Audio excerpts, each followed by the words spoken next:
Honourable members, we will now move on to the item of the day.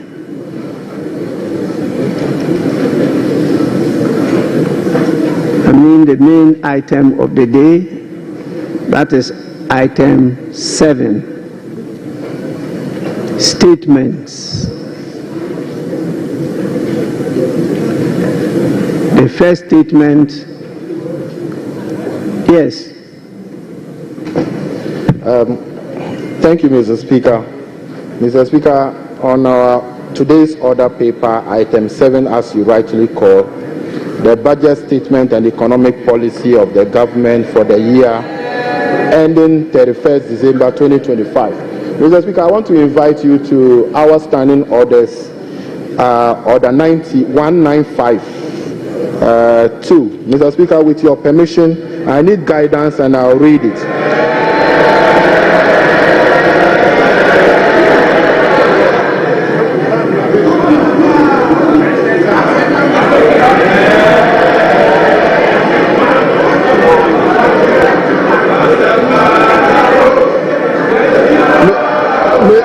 Mr. Speaker,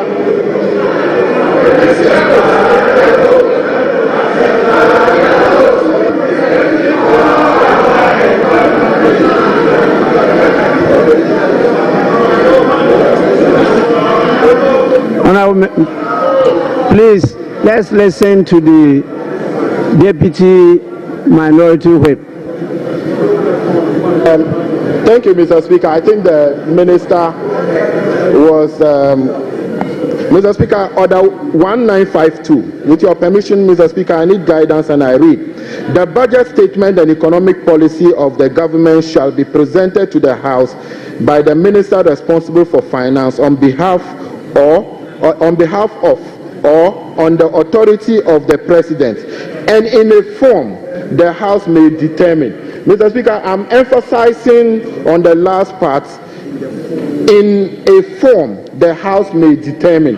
Mr. Speaker, as we speak, this new standing orders on this 9th Parliament, we haven't determined any form the budget statement will be presented as at now. Mr. Speaker, I have gone to read order 6, and I have checked on our schedule from schedule 1 to schedule 10, and that of order 6, and I have not been able to understand. And as we stand, Mr. Speaker, as at now, the House has not determined the form the budget is going to be presented. So, Mr. Speaker, the House has to determine the form before he can present any statement. Mr. Speaker, that is my plea, that the House must determine, my application is that the House must determine the form of the budget statement before he reads the statement. Thank you, Mr. Speaker.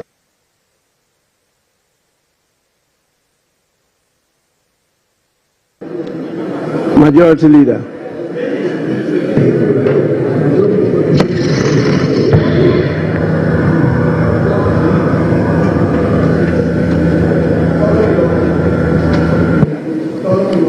Mr. Speaker, the Public Financial Management Act and its various amendments spell out clearly the budgeting process, the requirements of a budget, what must be contained in it, and etc. And that was a legislation enacted by the same Parliament. And this Parliament acts according to the prescriptions of that legislation. So if there are provisions in the standing orders that recommend that we have a form in which the budget should be presented, the provisions of the Public Financial Management Act, of course, is the parent legislation dealing with financial management and the presentation of budgets. So, Mr. Speaker, I don't think there's an issue here. Let's proceed and take the budget statement from the Minister of Finance.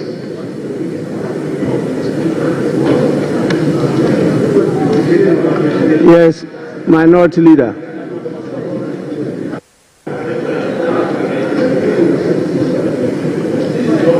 Mr. Speaker, I have listened to the application by the Member of Parliament for Tolon. I have also listened to the Leader of the House responding to the said application. The Leader of the House makes a general submission. The application was anchored on the rules of this House. A mandatory provision in Order 195, there's no may there. It reads, for the avoidance of doubt and at the risk of being repetitive, this is what it says. The budget statement in economic policy of the government shall be presented to the House by the minister responsible for finance on behalf of and on the authority of the president and in the form the House may determine. Yes, wait, look at them. Mr. Speaker, wait, yes. So, yes, wait. Mr. Speaker, they should take it easy. They should take it easy. They should take it easy. This is law. Take it easy. Take it easy. Take it easy. So, Mr. Speaker, what is the reverse logic? Please, for the benefit of our young ones, for the benefits of the young ones, Mr. Speaker,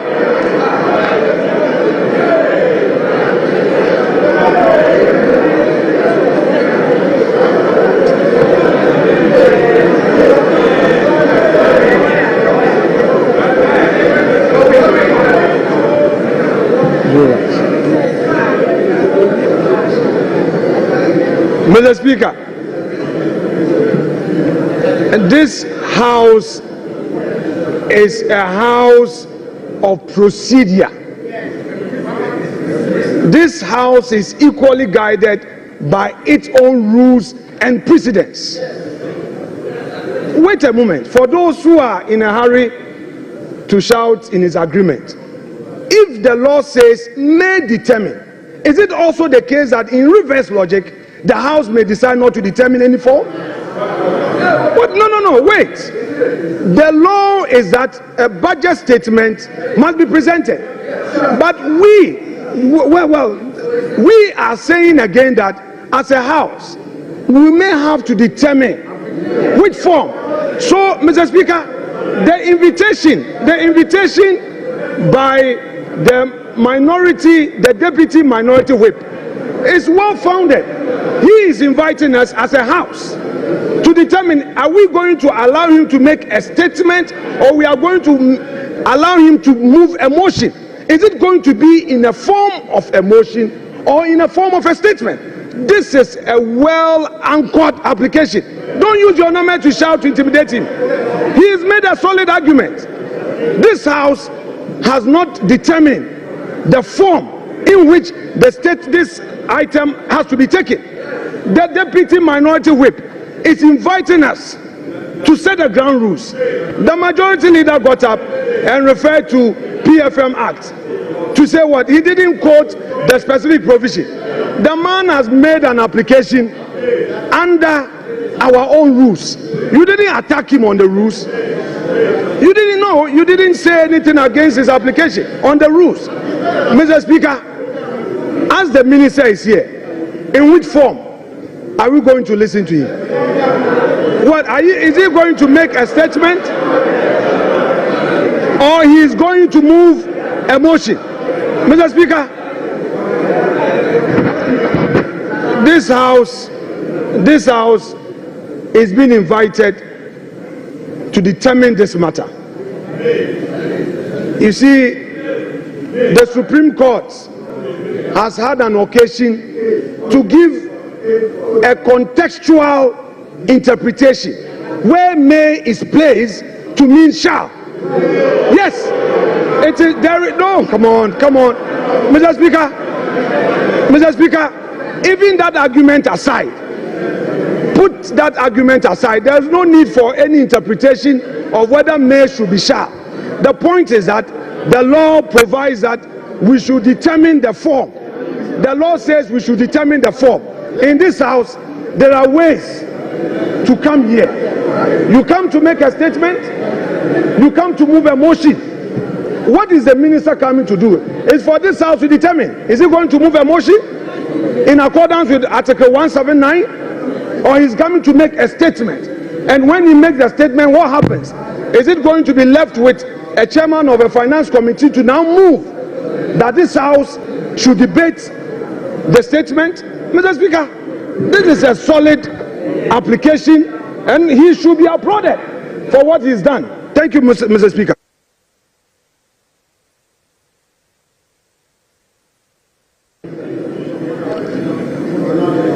I want to rule on this matter. I've heard enough. I think in terms of procedure, the right thing has been done. The order you quoted clearly states the statement of the estimates of revenue and expenditure of the government.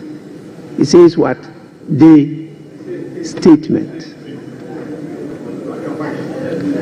And so what they are bringing to us is a statement. And when statements are admitted, they are presented as statements. Now, when you go to 1952, which you refer to, it says the budget statement and economic policy of the government shall be presented to the House by the minister responsible for finance on behalf of or on the authority of the president. That's first. Second, and in a form the House may determine. Honorable Minority Leader, you are not in a shouting battle. Please.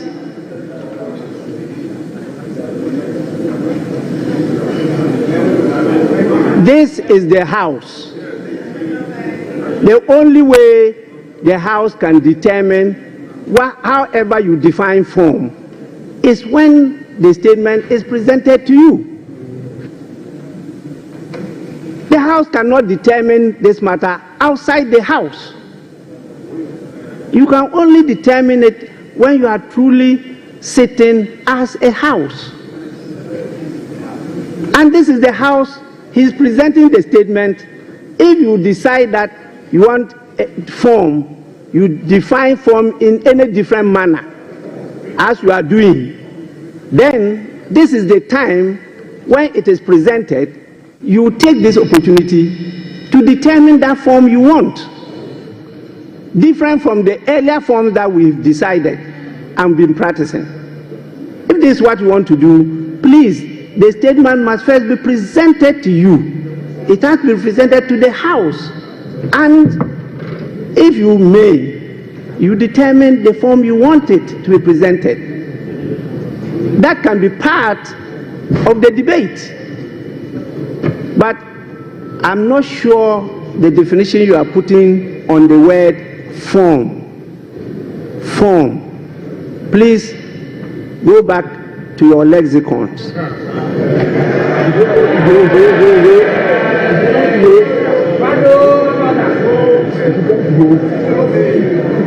To determine the meaning of form. I think the right thing is being done. The statement was admitted. It's been properly captured on the order paper as programmed by the business committee, and the minister is here to present the statement to the House. So the minister may do so. So honorable members,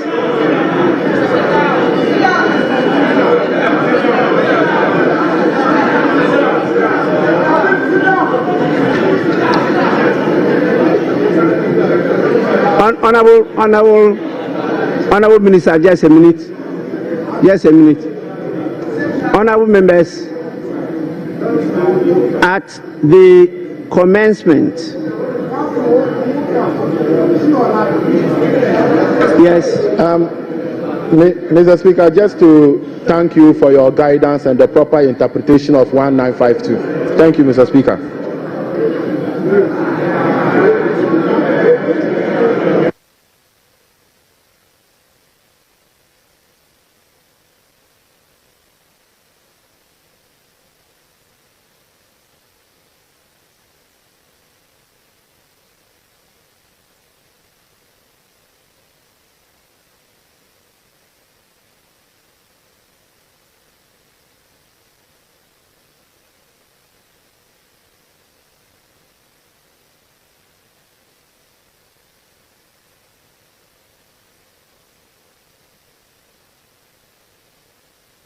Galamsey for the longest time until I became a Galamsey.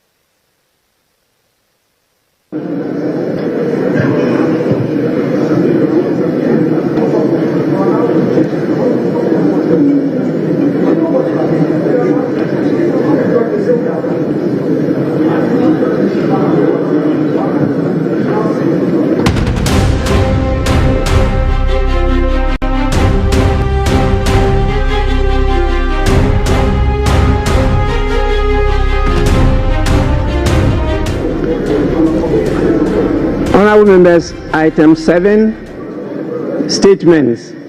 The budget statement and economic policy of the government for the year ending 31st December 2025. Minister for Finance.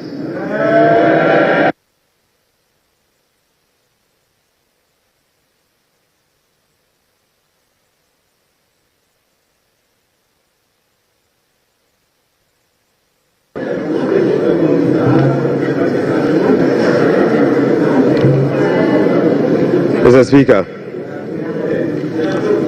on the authority of His Excellency the President, President John Dramani Mahama, and pursuant to Article 179 of the Constitution and the other paper and the standing orders of the House, Order 1952, and today's order paper, item 7. Mr. Speaker, I present to you the budget statement and economic policy of government for the year ending 31st December 2025. Right Honorable Speaker, today marks a moment of great significance, and I have the singular honor to stand before this House to present, on behalf of His Excellency President John Dramani Mahama, following his extraordinary mandate, the maiden budget of his new administration. Mr. Speaker, I'm deeply grateful to His Excellency the President for entrusting me with this responsibility. Respectfully, Mr. Speaker, I also submit to this House the following statutory report as required by law. The 2024 annual report on the petroleum funds, in line with Section 48 of the Petroleum Revenue Management Act 2011, Act 815, as amended, Mr. Speaker. Mr. Speaker, I also submit the 2024 Energy Sector Levies Report in accordance with Section 6 of the Energy Sector Levies Act 2015, Act 899. And finally, Mr. Speaker, the 2024 Annual Report on the collection and utilization of the African Import Union Levy, in line with Section 7 of the African Union Import Levy Act 2017, Act 952. Right Honorable Speaker, with this budget, I will also be seeking a review of the following act to support the policies of government aimed at stabilizing the economy and promoting inclusive growth. The first will be an amendment to the Petroleum Revenue Management Act 2011, Act 815. The second will be the Ghana Infrastructure Investment Fund Act 870. And the second will be an amendment to the Mineral Income Investment Fund Act 2018, Act 978. The Speaker, I will also be seeking amendment to the Energy Sector Levies Act 2015, Act 899. I will be seeking amendment to the Ghana Cocoa Board Act, Act 1984, the PNDC Law 81, as amended. The Speaker, that's not all. I will also be seeking amendment to the Earmark Funds Capping and Realignment Act 2017, Act 947, the Ghana Procurement Authority Act 2003, Act 663, as amended in Act 914. Speaker, I will be seeking amendment to the Ghana Education Trust Fund Act 2000, Act 581. And finally, Mr. Speaker, I will also be seeking amendment to the Fiscal Responsibility Act 2018, Act 982, and incorporating into a comprehensive public financial management act. Mr. Speaker, I forgot to add that I will also be seeking amendment to the Revenue Administration Act 2016, Act 915. So, Speaker, we remain committed to the pursuit of our 24-hour economic policy of stimulating economic growth and job creation. Right Honourable Speaker, this policy will contribute to addressing Ghana's structural economic challenge by creating an integrated, efficient, and increasingly export-driven industrial economy that fulfills the utilization of our national resources, capital, and labor power. Right Honourable Speaker, will be presenting the 24-hour economic policy to Parliament in due course. In this respect, Mr. Speaker, the Labour Act, the Ghana Investment Promotion Act, and other enabling legislations will be reviewed accordingly. Mr. Speaker, as part of the effort to stabilize our cedi through foreign exchange and gold reserve accumulation, I will also submit a bill to provide a legal framework for the establishment of the Ghana Gold Board for the consideration of this House. Mr. Speaker, this budget is indeed an abridged version of the 2025 budget statement and economic policy of government. I respectfully request the Hansard Department to capture the entire budget statement and economic policy of government for the year ending 31st December 2025. Mr. Speaker, standing here evokes a sense of nostalgia as I reflect on my journey in public service from my early days as a young parliamentarian in this House in the year 2009. Destiny has guided my path from a backbencher to a member of the Finance Committee, to a Deputy Minister of Finance, to ranking member of the Finance Committee, to Minority Leader, to Majority Leader briefly, and now, Mr. Speaker, as Minister responsible of Finance. Right Honourable Speaker, the invaluable experience I gained in this chamber has shaped my perspective, sharpened my focus, and prepared me for the task at hand. I fully commit to supporting His Excellency the President to fix the economy of Ghana. I take this opportunity to extend my profound gratitude to the good people of Ejumako and Yanesiam, my constituents, and to you, Mr. Speaker, and members of this House across the aisle for your unwavering support throughout my years in this chamber. Mr. Speaker, this esteemed House is a century of rigorous debate, principled cooperation, and at times constructive disagreement, all in the pursuit of greater good of our beloved country. I look forward to working with you, Right Honourable Speaker, and my colleagues on both sides of the aisle to reset the Ghana's economy through sound policy and structural reforms that will propel our country forward. So, Speaker, there comes a time in a nation's history when fundamental challenges must be confronted. Difficult choices must be made, and a new course must be set for the future. For Ghana, the defining moment is now.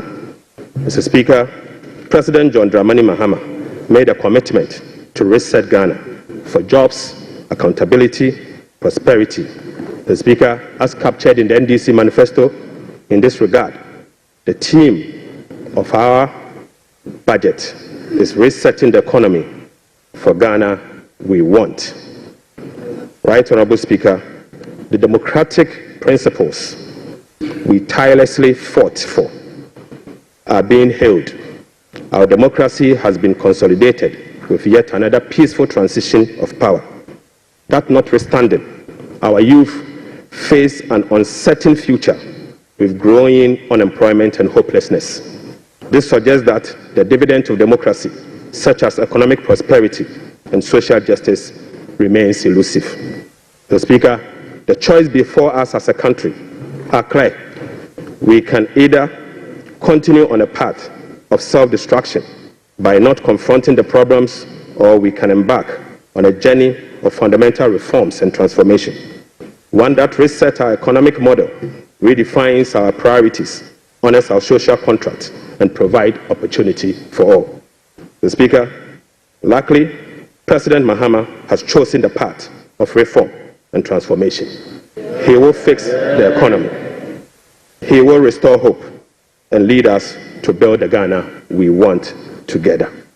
Right, Honorable Speaker, this budget was preceded by the National Economic Dialogue on the theme Resetting Ghana, Building the Economy We Want Together, on the 3rd and the 4th of March 2025.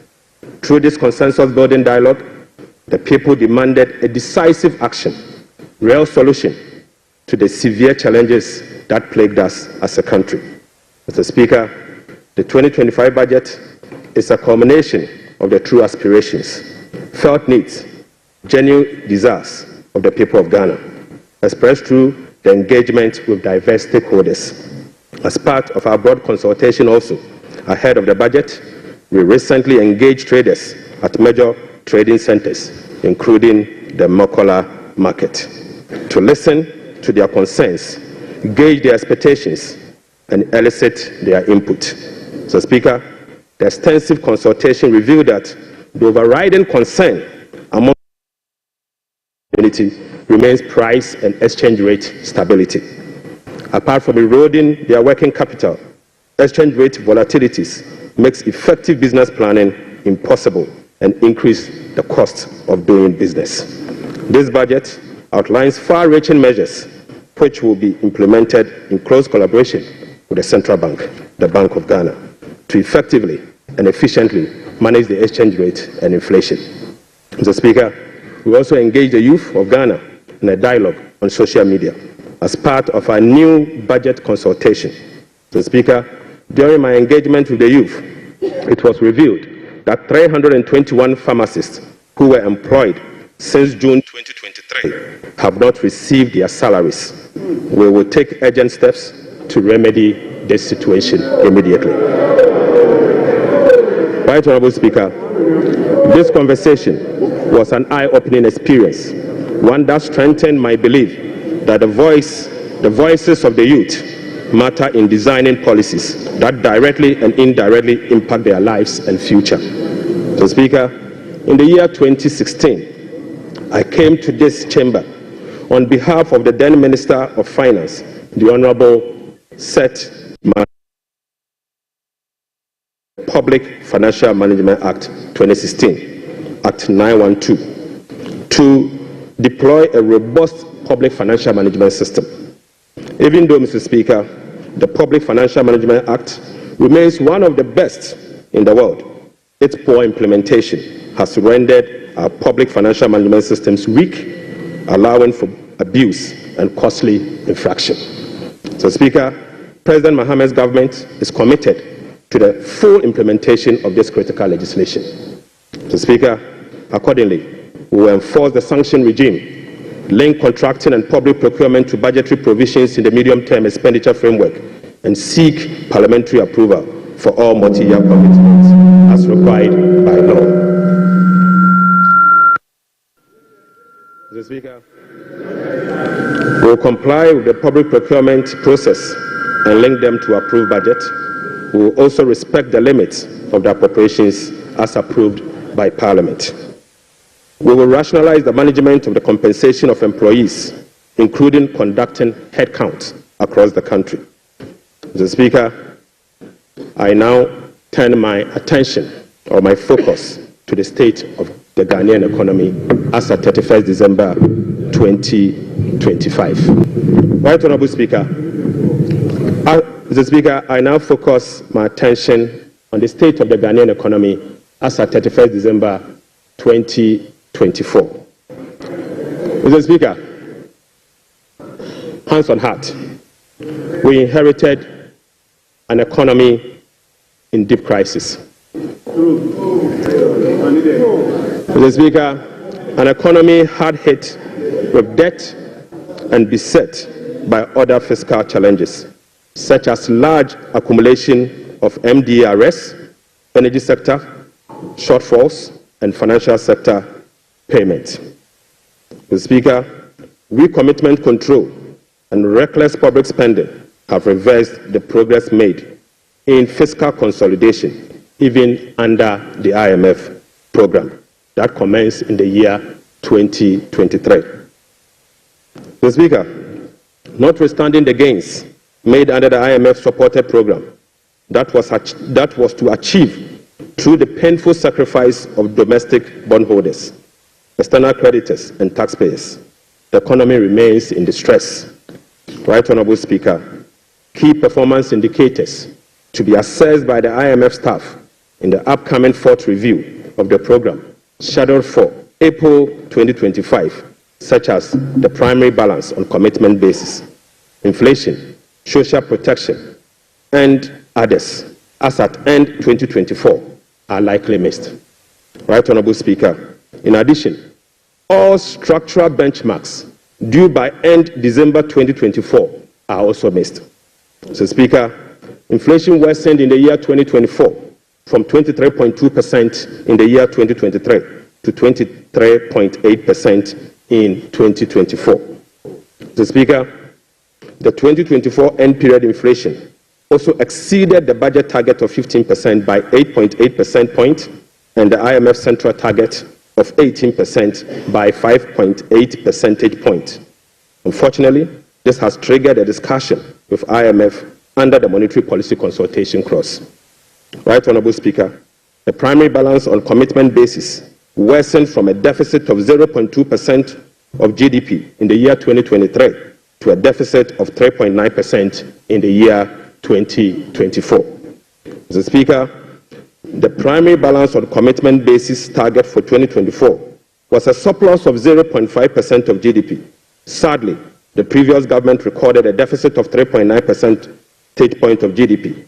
This presents a slippage of a whopping 4.4 percentage points. Right Honourable Speaker, at the end of December 2024, total central government arrests amounted to 67.5 billion Ghana cedis, representing 5.2% of GDP. The Speaker, with the road sector recording an arrest of 21 billion Ghana cedis. The Speaker, when I assumed office on the 23rd of January 2025, my office was inundated with requests for payment for many contractors and suppliers. To ascertain the total arrests and outstanding payment for all MDAs, the Ministry of Finance decided to formally request all MDAs on the 28th of January 2028 to submit information on all arrests and outstanding claims for validation. Subsequently, Mr. Speaker, the Ministry of Finance held a special hearing with the MDAs to validate the arrests that were submitted for payment. The response from the MDAs and the validation revealed that a staggering amount of 67.5 billion Ghana cedis is owed to government contractors and suppliers. Mr. Speaker, this consists of MDA's outstanding interim payment of invoices worth 49.2 billion and bank transfer advice at the Controller Accountant General worth 18.3 billion Ghana cedis. Mr. Speaker, this 67 billion excludes 1.73 billion US dollars owed to independent power producers. This 67 billion also excludes 68 billion Ghana cedis owned by Electricity Company of Ghana to contractors. Mr. Speaker, this 67 billion US dollars also exclude the 32 billion owned by the Ghana Cocoa Board to contractors. And Mr. Speaker, this 67.5 billion also excludes the 5.75 billion owned by the Ghana Road Fund to various contractors. Right Honorable Speaker, the Bank of Ghana is also seeking an amount of 53 billion Ghana cedis as bailout to be able to address their negative equity challenge that they face. Mr. Speaker, as part of the measures to address these mounting accumulated arrests, we have commissioned an audit of these arrest payments and guarantee value for money before a penny will be paid. Mr. Speaker, before a penny will be paid, we'll commit to do that arrest. Right Honorable Speaker, in addition to the 67.5 billion cedis in arrest, the validation process also revealed that MDAs have awarded contract to the tune of a minimum 194 billion Ghana cedis. Mr. Speaker, this amount represents 16.5% of GDP as at the end of 2024, with the road sector again alone accounting for 100 billion Ghana cedis. Mr. Speaker, most of these contractors and most of these contracts were awarded without commencement certificate and authorization. Mr. Speaker, this is in blatant violation of the Public Financial Management Act 921. Right Honorable Speaker, let me now update you on our debt service obligations. Mr. Speaker, apart from the huge arrests and commitment, our fiscal situation is further complicated by huge bullet debt service and constrained fiscal financing options. Currently, Mr. Speaker, the government option to finance the budget is limited to only Treasury bill market following the debt restructuring program. Moreover, the forthcoming debt service of both domestic and Eurobond debt obligation will have profound implications for fiscal sustainability and balance of payment. Right Honorable Speaker, domestic debt service alone, programmed for the next 4 years, is 150.3 billion Ghana cedis. So, Speaker, simply put, the interest and principal payment that will be due for payment beginning now for the next 4 years is 150.3 billion Ghana cedis. This represents 11.6% of GDP in domestic debt service obligation alone. The Speaker, of this 150 billion US Ghana cedis, 73.3% of this 150 billion Ghana cedis is due for payment in the year 2027 and 2028.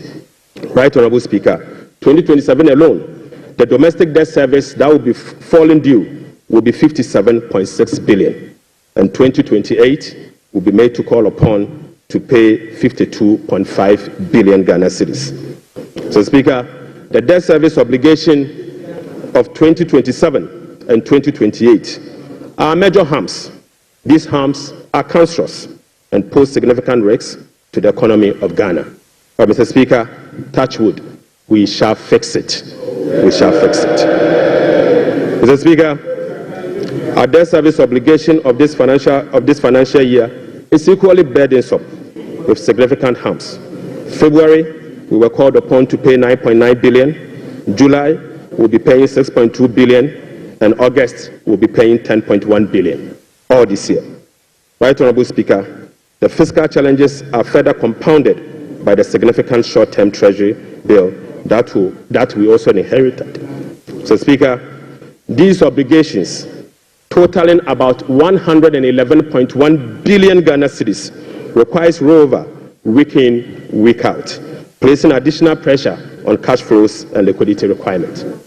Mr. Speaker, beyond the domestic maturities, Ghana faces significant external debt service obligations for the next 4 years.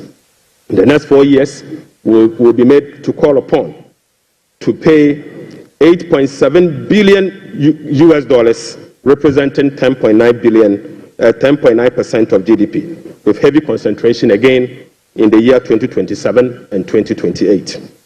Again, Mr. Speaker, 55% of this external debt service will be due in the year 2027 and 2028.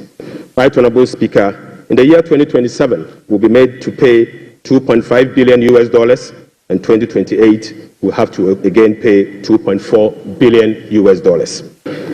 Right Honorable Speaker, it seems the debt restructuring undertaken by the previous administration was designed to make 2027 and 2028 debt repayment heavy. Sadly, Mr. Speaker, I don't know how come we sat and allowed that design to happen. Mr. Speaker, that is cancerous, but I can assure you we will fix it. Mr. Speaker, in spite of all this upcoming domestic and external debt service obligation, no buffers were built to cushion this unprecedented debt service burden. Mr. Speaker, as of 7 January 2025, the debt service reserve account, the sinking fund in dollar, has a balance of $64,000 US. Mr. Speaker, when we were leaving office, we left behind $319 million US in that same account. Mr. Speaker, the debt service reserve CD account had an amount of 143 million Ghana cedis. Right Honorable Speaker, when we were leaving office, the balance was 430 million Ghana cedis. Mr. Speaker, I now move you to stalled project. Mr. Speaker, due to the bilateral creditors' debt restructuring that is ongoing, undertaken by previous administration, a staggering number of 55 projects have been halted. Mr. Speaker, this leaves a massive amount of $3 billion US in undisbursed loans and about $300 million in outstanding interim payment certificates, IPCs. Some of these projects include the famous Ifia Kwanta Hospital, the Kejetia Market Phase 2, the Bolgatanga Boko Pomakrom Road, and the Tema Aflawa Road project. Delayed payment and demobilization from site could result in cost overruns of over $1.1 billion US. Right Honorable Speaker, the IMF-supported program imposed an annual disbursement ceiling of $250 million for all bilateral loans that are being restructured. This constraint means that it will take a minimum of 12 years to complete all of this stalled program. So, Speaker, unfortunately, as a result of the debt restructuring, all this stalled program, working with the IMF will take a minimum of 12 years if we decide to go business as usual. We'll be engaging in the coming days to resolve this challenge. So, Speaker, I now take you to the famous energy sector fiscal risk. Mr. Speaker, the increase in energy sector financing shortfall is posing significant risk to the Ghanaian economy. In the year 2024, the Ministry of Finance supported the energy sector with payment of about 20.8 billion Ghana cedis. These resources could have been used for job creation and other development programs, like roads, schools, and hospitals, if the sector inefficiencies were resolved. The Speaker, a recent exercise conducted by the Energy Sector Financing Modeling Team under the Energy Sector Recovery Program, ESRP, revealed that the business-as-usual energy sector financing shortfall has increased significantly to about 35 billion Ghana cedis for the year 2025 alone, even after spending in excess of 20 billion cedis in the year 2024. Right Honorable Speaker, more importantly, the shortfall for the period 2023 to 2026 has been estimated to be about 140 billion Ghana cedis.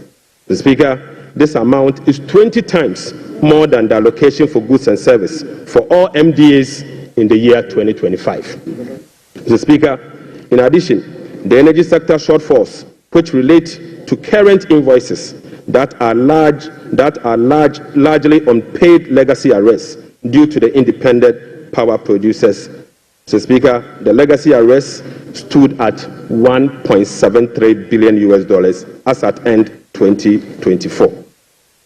Right Honorable Speaker, the cocoa sector, which has long been the backbone of the Ghanaian economy, is sadly on its knees, owing to gross mismanagement. Mr. Speaker, the sector faces declining output and financing challenges, characterized by unsustainable debt, rollover cocoa contract risk, and quasi-fiscal expenditures, including cocoa roads, which, Mr. Speaker, is a non-core function of the Ghana Cocoa Board. Right Honorable Speaker, cocoa production has dropped by nearly 50% over the past 3 years. In the year 2023-2024 crop season, Cocoa Board was unable to supply 330,000 tons of cocoa to meet its contractual obligation. This sharply declined has affected the finances of Ghana Cocoa Board. This undersupply has been rolled over for subsequent years for the new administration to pay. Mr. Speaker, these 2023 to 2024 forward sales contracts, locked in at lower prices than the current market rates, have resulted in revenue losses of about $840 million for both Ghana Cocoa Board and the impoverished cocoa farmer. Right Honorable Speaker, the rollout cocoa contract has resulted in a loss of $495 million for the year 2025 alone. Mr. Speaker, these are the risks in relation to the market price differentials and, as a result, costs causing the smuggling that we see with Ghana Cocoa Board. Mr. Speaker, Cocoa Board outstanding debt amount to 32 billion Ghana cedis, of which 11.92 billion is due to be paid in the year 2025. Outstanding cocoa road contracts reached 21 billion Ghana cedis, approximately $1.3 billion in the year 2024, of which only 4.4 billion has been accounted for in Cocoa Board's finances for the year 2025. Mr. Speaker, the financial sector still struggles even after spending 30.3 billion in the financial sector cleanup exercise by end 2024. This includes 26.9 billion Ghana cedis after spending this amount in the banking sector. Mr. Speaker, as we speak, the financial sector is still struggling, and the financial sector will require 10.45 billion Ghana cedis to address the financial sector legacy issues and emerging risk. In addition, Mr. Speaker, an amount of 2.2 billion Ghana cedis is required to fully capitalize the National Investment Bank and the Agricultural Development Bank of Ghana. Mr. Speaker, I will also update the House on the fiscal performance for the year 2024. Mr. Speaker, the fiscal performance in the year 2024 was characterized by improved revenue collection, but with significant expenditure overruns. In addition, large arrests were accumulated over the period. Mr. Speaker, in summary, the provisional data shows the following. 1. Primary balance on commitment basis, the key fiscal anchor of the IMF program, worsened from a deficit of 0.2% of GDP at the end of 2023 to a deficit of 3.9% of GDP at the end of the year 2024. This is 4.4 percentage points worse than the target surplus of 0.5% of GDP. Sadly, Mr. Speaker. On cash basis, Mr. Speaker, the primary balance was a deficit of 1.2% of GDP against a target of 0.6% of GDP, representing a 100% deviation. Mr. Speaker, the overall fiscal balance on commitment basis for 2024 was a deficit of 7.9% of GDP against a target of 4.2% of GDP, while the overall fiscal balance on cash basis was a deficit of 5.2% of GDP against a target of 5.3% of GDP. Total revenue and grant amounted to 186.6 billion Ghana cedis, or 15.9% of GDP, 5.3% above the revised target of 177.2 billion Ghana cedis, or 17.4% of GDP. The performance was mainly driven by higher than programmed oil and gas receipts and higher non-oil tax revenue collection. Total expenditure on commitment basis, including discrepancies, amounted to 279.2 billion, or 23.7% of GDP. This is 27.1% above the budget provisions of the year 2024, Mr. Speaker. The primary balance on commitment basis, including discrepancies, amounted to 232.4 billion, or 19.8% of GDP. This is 35.3% above the target of 171.7 billion, or 16.8% of GDP. Unfortunately, Mr. Speaker, all expenditure lines exceeded their respective targets for the period, except for interest payments, goods and service, and other expenditures. Right Honourable Speaker, the discrepancies for the year 2024 being unclassified expenditure was 3.8 billion Ghana cedis as compared to 12.9 billion Ghana cedis in the year 2023. Mr. Speaker, at the end of December 2024, provisional data indicate that gross central government and guaranteed debt was 726.7 billion from 610 billion in 2023. This represents 61.8% of GDP in 2024, compared to 68.7% in the year 2023. Mr. Speaker, it is instructive to note that the debt to GDP ratio and the dollar component of our debt that has come down, that has reduced, is as a result of the 37% haircut on principal of Eurobond debt under the debt restructuring. Mr. Speaker, it is important to know that. Mr. Speaker, Right Honourable Speaker, it is instructive to note that the debt to GDP that has reduced is as a result of the 37% haircut on principal and interest that were given to Eurobond bondholders. So, Speaker, you may recall that the government commenced the debt restructuring program in the year 2022 to restore debt sustainability and economic stability. As of now, the restructuring process is approximately 93% completed. The remaining 7% relate to debt of $2.7 billion owed to commercial creditors. We are committed to completing the remaining debt restructuring as soon as possible. Mr. Speaker, real sector development in the year 2024. Right Honourable Speaker, provisional 2024 GDP statistics published by the Ghana Statistical Service on the 10th of March 2025 shows that overall real GDP growth increase. So, Speaker, at the end of increased to 5.7% in the year 2024. So, Speaker, I take that again. The Speaker, provisional 2024 GDP statistics published by the Ghana Statistical Service on the 10th of March 2025 showed that overall GDP growth grew by 5.7% of GDP in the year 2027, compared to the growth rate of 3.1% recorded over the same period. Mr. Speaker, the key driver of this growth was largely coming from gold mine. So, Speaker, including Galamsey. Including Galamsey. Mr. Speaker, Galamsey growth cannot be sustainable. Mr. Speaker, non-oil GDP growth. Mr. Speaker, the non-oil GDP grew by 0.6% in the year 2024, compared with the growth rate of 3.6% recorded in 2023.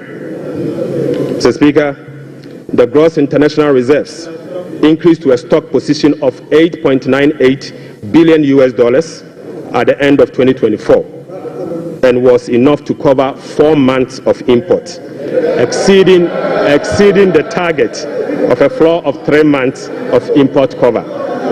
At the end of 2024, the currency had depreciated by 19.2% against the US dollars, 17.8% against the euro, against the British pound, Mr. Speaker, and it had depreciated by 13.7% against the euro. Mr. Speaker, Right Honourable Speaker, it is what it is. The state of our economy is troubling, but we will fix it. Mr. Speaker, touch wood, we will fix it. But Mr. Speaker, it will require some sacrifices, truthfulness, transparency, and discipline. We will take strong measures to confront the situation head on. Mr. Speaker, the sacrifice must come from all stakeholders, beginning with the government. Mr. Speaker, His Excellency the President appreciates this and has led the charge by significantly downsizing his government from the Elephant 88 to the Umbrella 60. Mr. Speaker, he has also reduced the number of his government ministries from the Elephant 30 to the Umbrella 23. Mr. Speaker, as part of the contribution to the resetting agenda, organized labor has followed suit by working with government and employers association to agree on a modest 10% increase in base pay and minimum wage for the year 2025. Right Honourable Speaker, on behalf of His Excellency the President, I would like to express my profound gratitude to organized labor and employers. Mr. Speaker, ordinary Ghanaians have also sacrificed by enduring the negative impact of severe currency depreciation since 2022. Hyperinflation, high food inflation, principal and interest haircuts, soaring interest rates, among others. Mr. Speaker, it is now time for the people's representative, the members of Parliament, and the judiciary to also follow suit. I would like to call on all other stakeholders, including the business community, faith-based organizations, academia, and civil society to support this national call. So, Speaker, our immediate task is to reset our nation, to restore good governance, reduce the excruciating suffering of our people, and set our country on a trajectory of economic transformation. So, Speaker, our vision is to build a prosperous and a democratic state, anchored on the principles of freedom and justice, providing equal opportunities for all. So, Speaker, through this vision, we will work together to build the Ghana we want. Right Honourable Speaker, the resetting agenda will be anchored on the following. 1. Restoring hope in our democracy, renewing trust in public officials, and helping every Ghanaian attain their full potential. Offering a trusted hand to the vulnerable, particularly women and youth, and creating a new Ghana for coming generations. And finally, stimulating demand by patronizing made-in-Ghana goods under the 24-hour economy. Mr. Speaker, today I came to this chamber with made-in-Ghana bag, signifying, Mr. Speaker, with made-in-Ghana bag, Mr. Speaker, I would like to first present, Mr. Speaker, they don't know that in Ghana we sew suit. Right Honourable Speaker, I would like to first present the government's immediate and strong measures to address the current challenges we are confronted with, followed by the medium-term vision, policy objectives and targets. Right Honourable Speaker, consistent with Section 14 of the Public Financial Management Act 2016, Act 911, the fiscal policy objectives of this government is to support the economic transformation agenda to ensure the macroeconomic stability of the country within the macroeconomic and fiscal framework.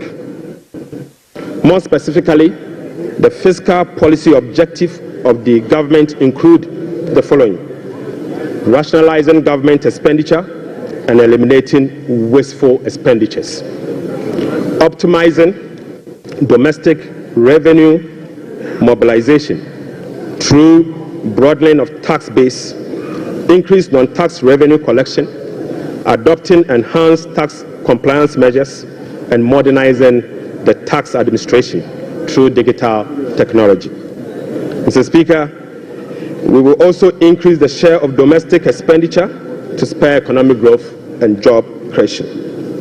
We'll be reducing public debt to sustainable levels and adopting prudent debt management practice to support debt sustainability. Reducing the fiscal deficit progressively in accordance with the amended Fiscal Responsibility Act to promote fiscal and debt sustainability. And Mr. Speaker, restoring confidence in the Ghana economy. Right Honorable Speaker, our approach will be to foster economic growth, accelerate job creation, reduce inflation, and stabilize the cedi. To achieve this, it is crucial that we establish the macroeconomic stability and ensure debt sustainability. Mr. Speaker, we are confident that by prioritizing these fundamental elements, we can cultivate an environment where individuals can prosper and businesses can thrive in Ghana. Mr. Speaker, Ghanaians through the recent National Economic Dialogue have expressed a clear desire for fiscal deficit and public debt to be reduced through cuts in government spending rather than through only tax measures. We wholeheartedly agree, Mr. Speaker. Going forward, we will tailor our expenditure to align with our fiscal realities. After all, whoever pays off their debt gets rich. Mr. Speaker, we are poised to implement a three-pronged approach to achieve our objective, beginning with this budget immediately. First will be to recalibrate the fiscal adjustment, and we believe that by prioritizing spending-led fiscal adjustment can initiate a positive cycle. Fiscal adjustment can initiate a positive cycle in a way that first, it will help lower inflation and curb depreciation of the cedi. Secondly, it will lessen government reliance on borrowing, which in turn will reduce the crowding out of private sector and lower interest rates. Lastly, this approach will ease the strain on monetary policy, allowing the central bank some greater flexibility to reduce monetary policy rates, ultimately resulting in lower bank and lending rates. Mr. Speaker, the second approach will be to deliver a shock therapy. Mr. Speaker, we are implementing a form of shock therapy to the economy by making significant spending cuts this year, thereby reducing the government financing needs and front-loading fiscal adjustment. This is the down payment for our policy credibility and credit worthiness. Right Honorable Speaker, our third approach will be to restore fiscal responsibility. By moving forward, we will enhance public financial management by empowering ministers to effectively manage their budget on their own, ensuring strict compliance with the commencement certificate. Mr. Speaker, we'll be passing and enforcing a revised Fiscal Responsibility Act, and finally, we will enforce the sanction regime for non-compliance of the Public Financial Management Act. Mr. Speaker, in pursuit of the overarching macroeconomic objectives, the following macroeconomic targets have been set for the year 2025. Overall real GDP growth of at least 4% of GDP. Mr. Speaker, not less non-oil real GDP growth of at least 4.8% of GDP. Mr. Speaker, end period inflation rate of 11.9%. Mr. Speaker, primary balance on commitment basis of a surplus of 1.5% of GDP. Mr. Speaker, gross international reserves including oil funds and encumbered assets, to cover not more than a minimum of 3 months of import. Mr. Speaker, to address inflation, government will implement a number of measures to complement the Bank of Ghana and monetary authorities. Mr. Speaker, the measures to stabilize the exchange rate include the following. We will be establishing the Ghana Gold Board to enhance the generation of accumulation of forex to support the stability of the Ghana cedi. The Bank of Ghana will continue to implement its FX forward auction to support the stability of the Ghana cedi. Government's strong fiscal consolidation through the reduction in public sector spending and the fiscal deficit will reduce the pressure on the exchange rate. And Mr. Speaker, our import substitution drive under the 24-hour economy involving domestic production of key products originally imported will reduce import and related FX requirements, boding well for FX stability. Right Honourable Speaker, we are addressing the inflation problems through a number of measures, including the following. First, specific interventions, including the Agriculture for Economic Transformational Agenda, is expected to increase food production and reduce food inflation. Government will implement policies that target items with large weight in the CPI basket, such as transportation and utility, to reduce their prices. Mr. Speaker, our aggressive fiscal consolidation drive aimed at reducing the fiscal deficit and borrowing will contribute significantly to reducing inflationary pressures. Right Honourable Speaker, our strategy to improve exchange rate stability will reduce imported inflation and fuel prices. And Mr. Speaker, the Bank of Ghana will maintain an appropriate monetary policy stance and use its liquidity management interventions to support the disinflation process. Right Honourable Speaker, to achieve our expenditure-led fiscal consolidation objectives, we will implement the following measures. Mr. Speaker, I now take you to our expenditure measures. Mr. Speaker, the following expenditure measures will be implemented in 2025 and the medium term to support fiscal consolidation agenda. First, we will conduct a comprehensive audit to validate the quantum of arrests and commitment as at 31st December 2024.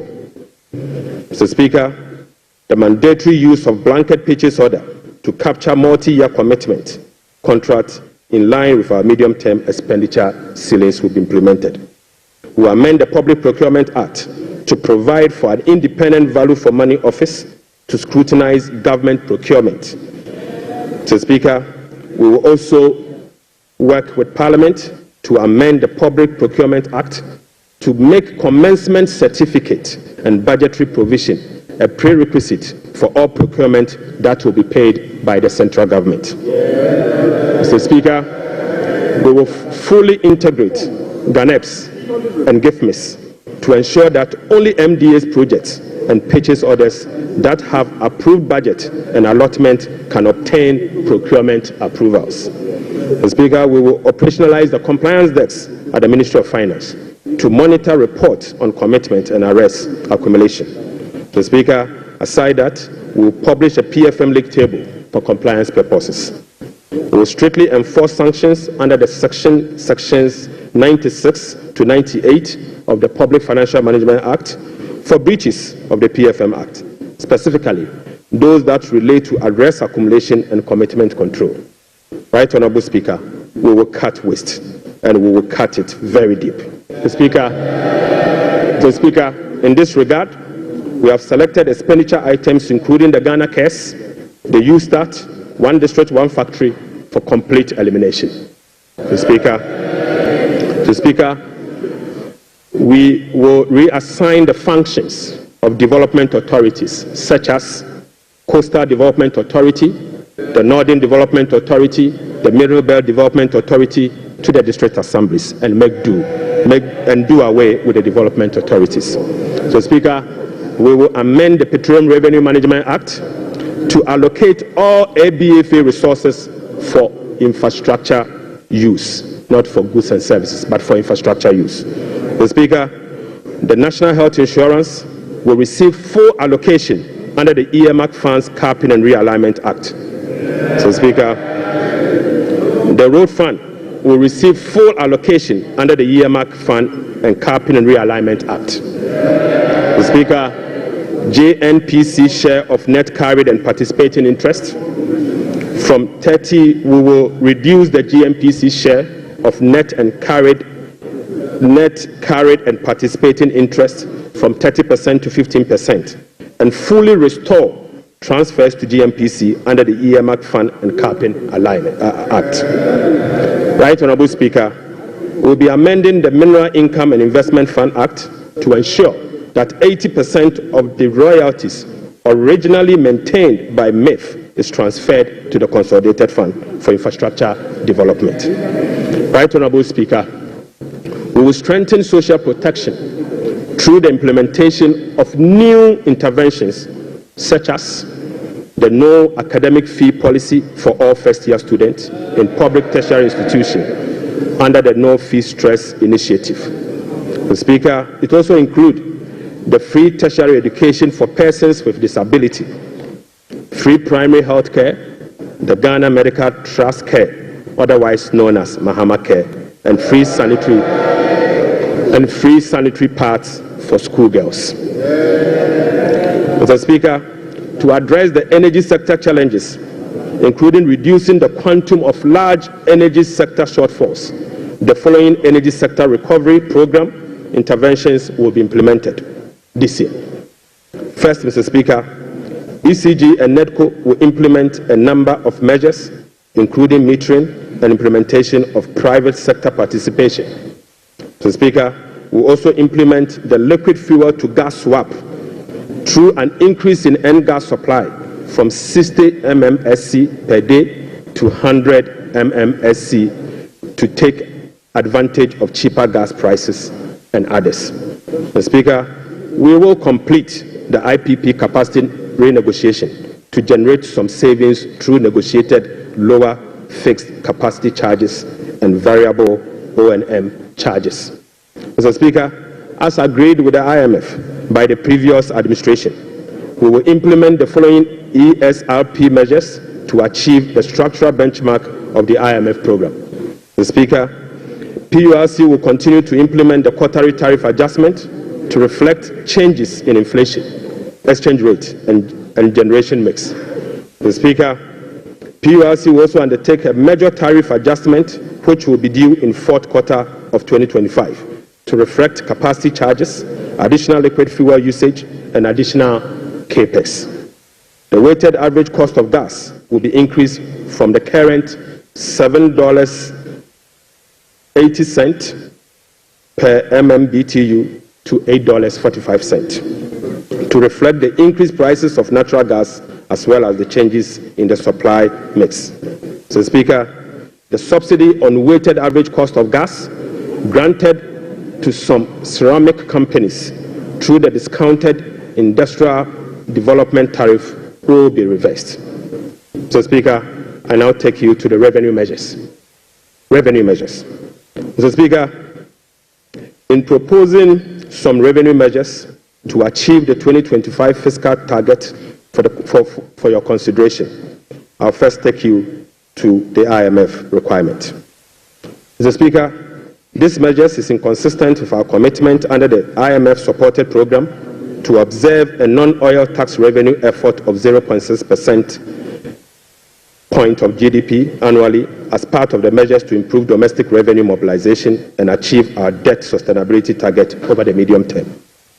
Right, Honorable Speaker, despite our commitment to increase the non-oil tax revenue by 0.6%, we have programmed the following nuisance taxes for removal in line with our manifesto promise. Mr. Speaker, we will abolish the 10% withholding tax on winning from lottery, otherwise known as the betting tax. Mr. Speaker, we will abolish the electronic transfer levy, e-levy, of 1%.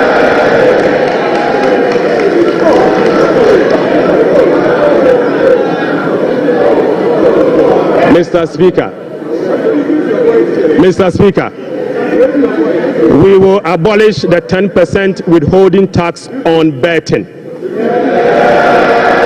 We will abolish the electronic transfer levy, e-levy of 1%. We will abolish the emission levy, otherwise as in Wusie tax.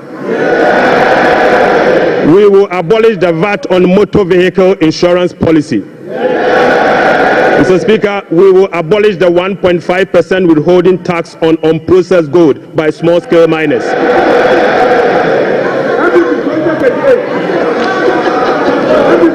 Mr. Speaker, the removal of these taxes will ease the burden on households and improve their disposable income.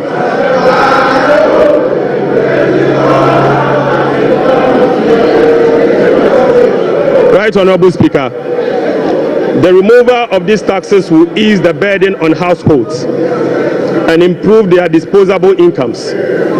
In addition, it will support business growth and improve tax compliance. Mr. Speaker, Right, Honorable Speaker, the tax refund account has been abused in recent years. In the last 8 years, a study revealed that 29.1 billion Ghana cedis had accrued to the tax refund account, with only 12.5 billion Ghana cedis, representing 43% of the total accrued amount, being used for tax refund purposes. Mr. Speaker, the study also revealed that 16.6 billion Ghana cedis, representing 57% of the total amount accumulated in the tax refund account, was misapplied.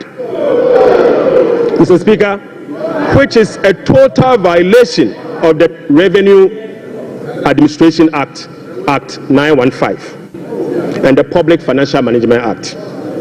Instructively, Mr. Speaker, there were virtually no tax refund arrests over the period. Mr. Speaker, and therefore, we are reducing the current tax refund ceiling by 2 percentage points from 6% to 4% of total revenue, as defined in Section 69 of the Revenue Administration Act, Act 915. Mr. Speaker, by reducing the ceiling on the tax refund from 6% to 4%, Right, Honorable Speaker, we have saved the taxpayer 3.8 billion Ghana cedis. Mr. Speaker, this amount is enough to close the revenue shortfalls from the removal of the e-levy and the betting levy. So, Speaker, the e-levy would have accrued 1.9 billion Ghana cedis, and the betting tax would have accrued 180 million. The two put together is just above 2 billion Ghana cedis. By reducing the tax refund account from 6 to 4, it is enough to remove this tax, and the savings will be provided to take care of social interventions. Mr. Speaker, already we have saved 3.8 billion cedis for 2025 alone from one source, and this is enough to close the gap from the taxes we have removed today. Mr. Speaker, to address the concerns from well-meaning Ghanaians on how we are going to close the revenue shortfalls as a result of the removal of the selected taxes, the answer is that we have stopped the bleeding. We have stopped the bleeding. Mr. Speaker, accordingly, with this budget, we will amend the Revenue Administration Act 2016, Act 915. This measure will improve the tax revenue net of tax refund by 2%, representing 0.3% of GDP. Mr. Speaker, in line with government policy, the 2025 minimum wage recently negotiated with the National Tripartite Committee will be zero rated. This is consistent with our resolve to protect the poor and the vulnerable. Mr. Speaker, again, without increasing the levy, We will also review the Energy Sector Levies Act to consolidate the Energy Debt Recovery, the Energy Sector Recovery Levy, and the Sanitation and Pollution Levy into one levy and use the proceeds to cater for energy sector shortfalls and service the inherited debt service obligation. Mr. Speaker, the reset has just begun.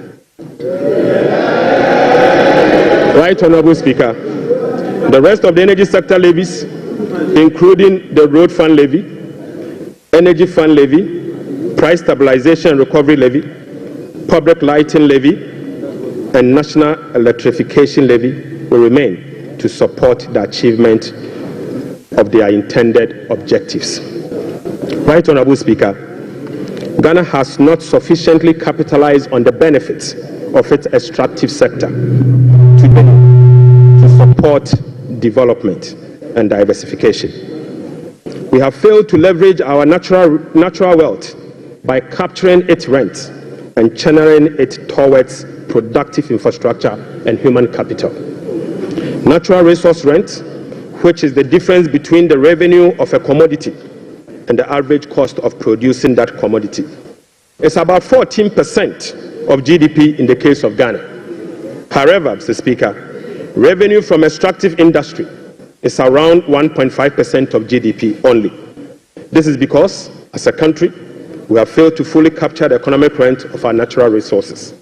Mr. Speaker, whereas global gold prices have seen some significant increase in recent times, Ghana has not been able to take full advantage of the development. Subsequently, Mr. Speaker, we are proposing to increase the Growth and Sustainability Levy from 1% on gross production of mining companies to 3% to enable the nation to have its fair share of the windfall. Mr. Speaker, we also propose to extend the sunset clause to 2028. Mr. Speaker, we also propose to extend the sunset clause of the special import levy to 2028. Mr. Speaker, Ghanaians and this Honorable House will recall that road tolls on public roads were zero rated in the year 2022. Demand for construction and improvement of roads infrastructure continues to increase, even as substantial arrests and claims in the road sector remains. Right, Honorable Speaker, while the annual average collection from road tolls have not been significant compared to its potential, the existing zero-rated policy for road tolls has increased the situation and dimmed the prospect of raising enough revenue from tolls to road construction and maintenance. Accordingly, government will work with the stakeholders, including the private sector, to roll out a technology-driven solution to reintroduce road tolls this year as part of the big push. Right, Honorable Speaker, we will also strengthen the legal and regulatory regime for non-tax revenue and enforce the framework to improve service delivery. This will be achieved through the introduction of an overarching non-tax revenue legislation, amendment of existing relevant laws, and the development of a national non-tax revenue strategy and policy. Mr. Speaker, as part of the reforms to improve other non-tax revenue streams, government will explore the operationalization of a regulatory framework for collecting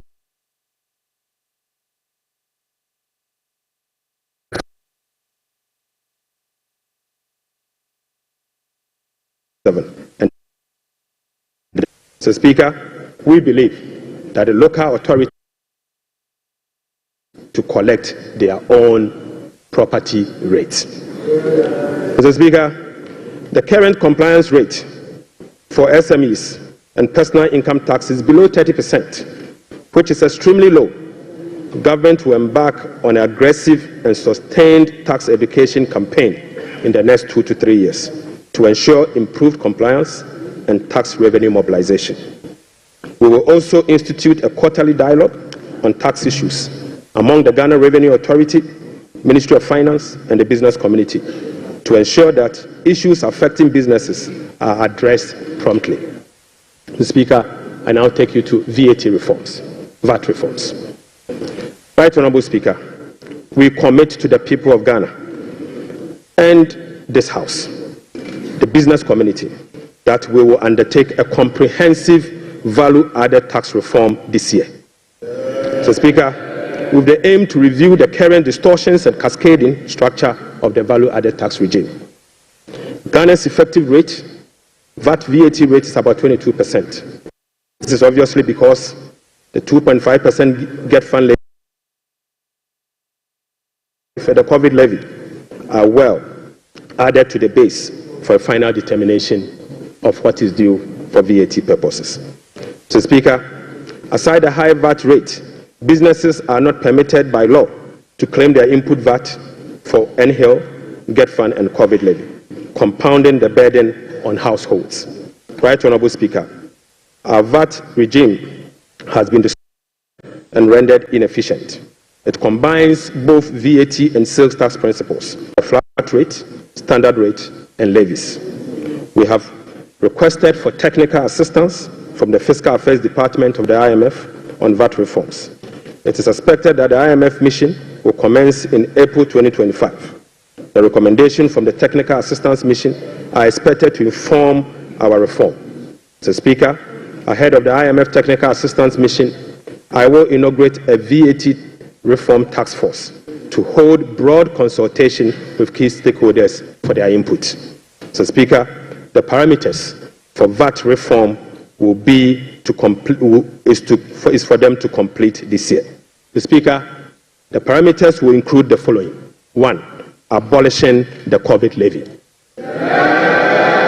Mr. Speaker, reversing the decoupling of Get Fund and NHIL VAT from VAT. Mr. Speaker, reducing the effective VAT rate for households and businesses.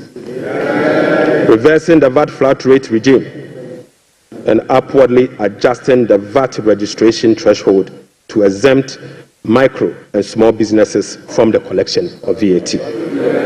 The Speaker will also improve compliance through public education and awareness. Mr. Speaker, I now take you to revenue mobilization and resource allocation. Mr. Speaker, total revenue and grant for 2025 is projected at 223.8 billion Ghana cedis, or 17.2% of GDP, up from 186.5 billion, or 17.4% of GDP. The projection is underpinned by non-oil revenue measures, which are expected to yield at least 0.6% of GDP. Mr. Speaker, total expenditure on commitment basis for 2025 has been programmed at 269.1 billion, representing 20.7% of GDP, down from 279.2 billion, which is 26% of GDP in the year 2024. Primary expenditure on commitment basis is projected at 204.7 billion Ghana cedis, representing 15.8% of GDP, which is a significant decline from 232.4 billion, representing 21.7% of GDP in the year 2024. Mr. Speaker, based on the resource allocation from 2025 year, the total appropriation December 2025 is 290,971,212.45 billion Ghana cedis. So, Speaker, budget financing. Right Honourable Speaker, based on the estimate for total revenue and grant and total expenditure, the projected overall balance on commitment basis is a deficit of 43.8 billion Ghana cedis, equivalent to 3.1% of GDP.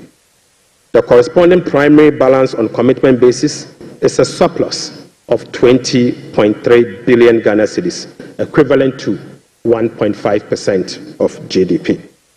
On cash basis, Mr. Speaker, overall balance is a deficit of 56.9 billion Ghana cedis, equivalent to 4.1% of GDP.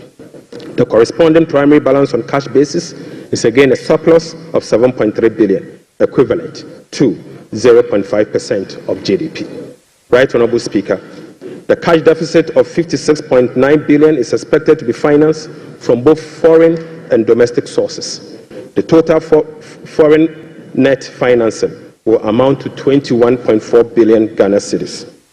Foreign financing will include a provision for financing from IMF ECF program disbursed of 720 billion Ghana cedis and the World Bank Development Policy operations of 600 million Ghana cedis. The residual net domestic financing will amount to 36.9 billion, representing 65% of total financing for 2025. This is expected to be sourced from the issuance of debt at the short end of the domestic market and opening of the domestic market. Mr. Speaker, the government will take steps to reopen the domestic bond market to extend the maturity profile.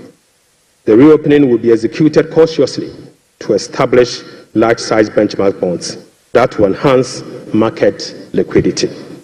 Right, Honorable Speaker, further is to reduce the risk on debt portfolio of government, and we will build cash buffers to support effective implementation of the liability management strategy.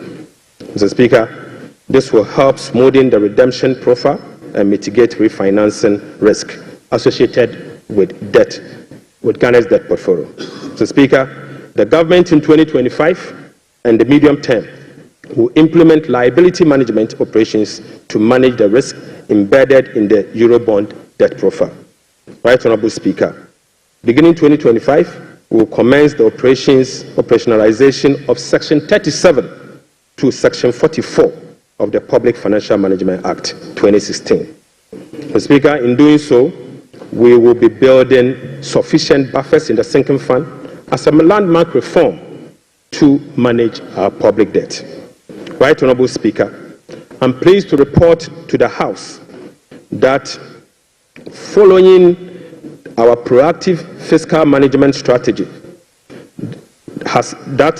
in our engagement with the market, this management strategy has yielded sufficient dividend. Mr. Speaker, on the 7th of January 2025, the NDC government inherited a 91-day Treasury bill rate of 28.19%. Mr. Speaker, just 2 months into this administration, we have successfully reduced this rate to 17.72% as at last Friday. Mr. Speaker, this represents a reduction of over 10%. In other words, 1,047 basis points in just 2 months. Mr. Speaker, similarly, on the 7th January 2024, we inherited a 182-day Treasury bill rate at 28.92%. We have again successfully reduced that rate to 18.97% as at Friday, 7th March 2025. This represents a reduction of 995 basis points in only 2 months. Mr. Speaker, again, on the 7th of January 2025, we inherited a 364-day Treasury bill rate of 30.15%. We have successfully reduced this rate to 19.93% as at Friday, 7th March 2025. Mr. Speaker, this represents a reduction of 1,022 basis points in just 2 months. Mr. Speaker, on average, rates have fallen by over 1,000 basis points, signifying a strong investor confidence, crowding in the private sector, reducing the cost of doing business, and overall acceptance of economic policies of President John Dramani Mahama, ultimately laying the groundwork for sustained macroeconomic stability. It has been done already. So, Mr. Speaker, Right Honorable Speaker, the key policy intervention to support economic transformation and job creation agenda include the following. So, Speaker, the 24-hour economy aimed at stimulating economic growth by creating an enabling environment for businesses and institutions to operate 24/7 in 3 shifts of 8 hours each to boost production, promote productivity, and generate well-paying jobs. We will be presenting the policy to Parliament in due course for consideration. Accordingly, Mr. Speaker, the Labour Act, the GIPC Act, and other enabling legislations will be reviewed to support the 24-hour economy policy. Right Honourable Speaker, we will roll out the implementation of the $10 billion Big Push policy for strategic infrastructure development to open up the country and drive sustainable economic growth. Right Honourable Speaker, the Ghana Gold Board will be established in the course of the year and as soon as possible. So, Speaker, we will stabilize the Ghana cedi and provide stability to the macroeconomy. We will implement an economic transformational agenda underpinned by structural reforms anchored on promoting modernized agriculture, agribusiness, and value addition for import substitution, export, and job creation. Mr. Speaker, we will complement monetary policy with fiscal and rare sector policies to reduce inflation. Food inflation will be reduced through the implementation of the Agriculture for Economic Transformation agenda anchored on our 24-hour economy. Right Honourable Speaker, we will undertake key structural reforms to support inclusive economic growth, fiscal and debt sustainability, sound public financial management, efficient public service delivery, and good governance. Mr. Speaker, we will restructure the Bank of Ghana to strengthen its independence and operationalize its efficiency mandate. Mr. Speaker, we will ensure that social protection is adequately catered for in the course of the year. We will use government procurement to drive Made in Ghana agenda to promote production and consumption of Made in Ghana goods. Right Honourable Speaker, to demonstrate this agenda, as I said, I came to this House with a presentation of a bag proudly made in Ghana by Horseman. Mr. Speaker, this should be encouraged. Right Honourable Speaker, beginning this year, we will formalize the export of Ghanaian labour to other countries. We will ensure a structured and beneficial system for Ghanaian workers seeking employment abroad and create safer legal pathway for them to work in foreign countries whilst protecting their rights and welfare. Mr. Speaker, this will also reduce illegal migration, prevent worker exploitation, and maximize the economic benefits of remittance and boost foreign exchange earners. Mr. Speaker, I now take you to how these resources will be allocated in the year 2025. Mr. Speaker, we will provide a cedi equivalent of $279 million as a revolving fund for the Ghana Gold Board to be able to purchase and export at least 3 tons of gold per week from small-scale miners. Mr. Speaker, we have allocated 13.85 billion Ghana cedis for Big Push project. Mr. Speaker, we have allocated 13.85 billion Ghana cedis for the Big Push program. Mr. Speaker, an amount of 499.8 million Ghana cedis has been allocated for the non-academic fee policy for all first-year students in public tertiary institutions under the No Fee Stress initiatives. Mr. Speaker, we have allocated an amount of 292.4 million Ghana cedis to commence the distribution of free sanitary pads to female students in primary and secondary schools. Mr. Speaker, we have allocated again an amount of 242.5 million Ghana cedis to support the victim of Akosombo Dam spillage. Right Honourable Speaker, we have also allocated an amount of 200 million Ghana cedis to support the victim of tidal wave disaster that recently displaced resident in certain part of K2 South constituency. Mr. Speaker, the overarching concern, about free secondary education has been its quality and the absence of dedicated sources of financing. His Excellency President John Dramani Mahama has resolved it. Mr. Speaker, let me take this again. The overarching concern about free secondary education has been its quality and the absence of a dedicated sources of funding. His Excellency President John Dramani Mahama has resolved the funding challenges by uncapping the GET fund.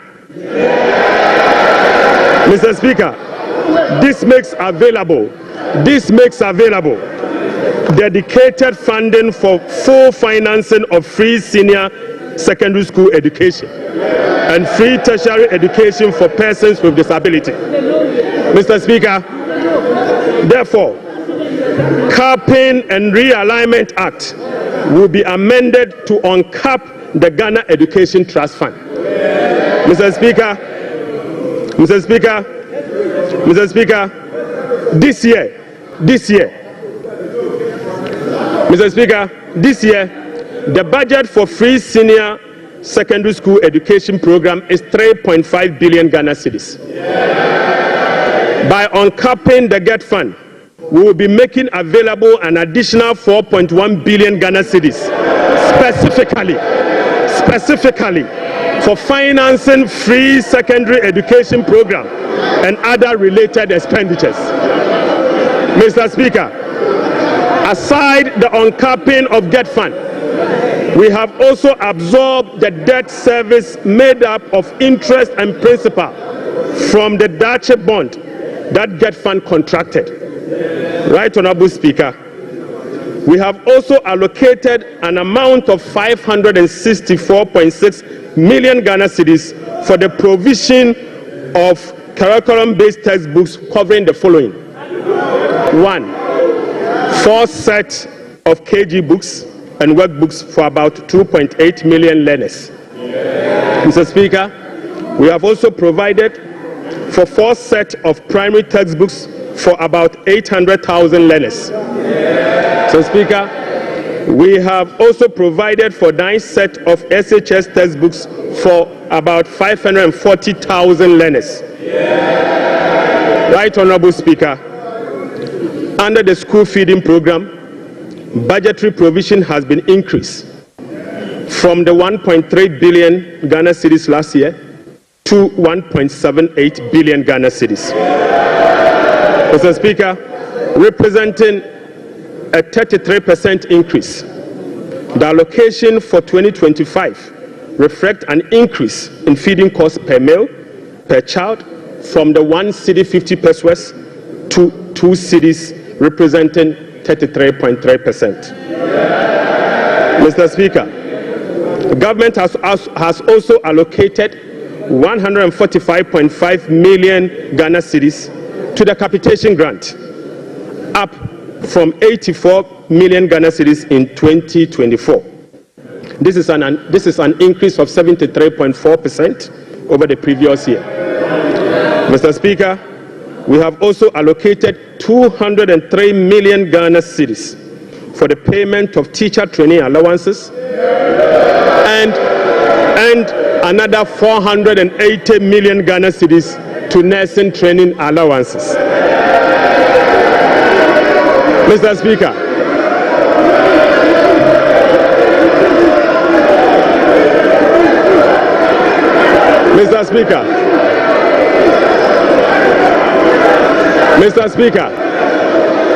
we have uncapped the National Health Insurance Levy. Mr. Speaker,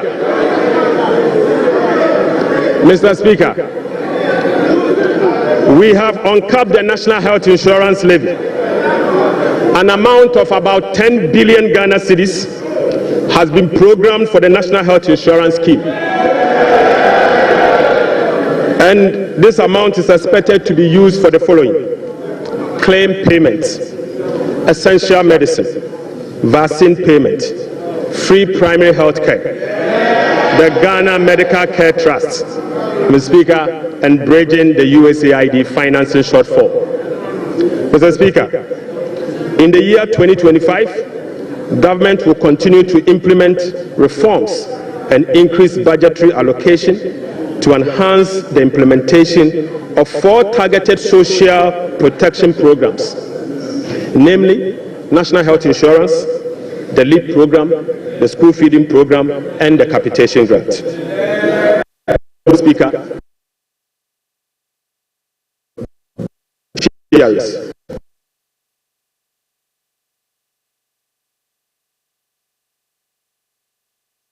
In 2025, the allocation of 728.8 million cedis for last year has been increased to 953.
I repeat, we have allocated an amount of 7.5 billion Ghana cedis to the district assemblies common fund. Mr. Speaker, in accordance with our decentralization policy and objective, we propose to Parliament that a minimum of 80% of the funds should be sent directly to the district assemblies to spur economic growth at the district level and deepen decentralization. Mr. Speaker, it is worth noting that in a stark contrast to what has happened in the where only 50% amount are sent to the of running the assemblies. Mr. Speaker, we have allocated 5 billion Ghana cedis for agriculture for economic transformational program. Ghana's development project, vegetable development program.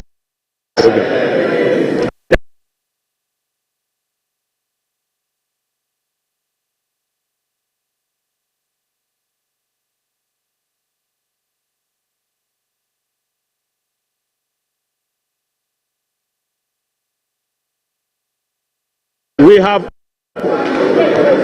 have also cities to the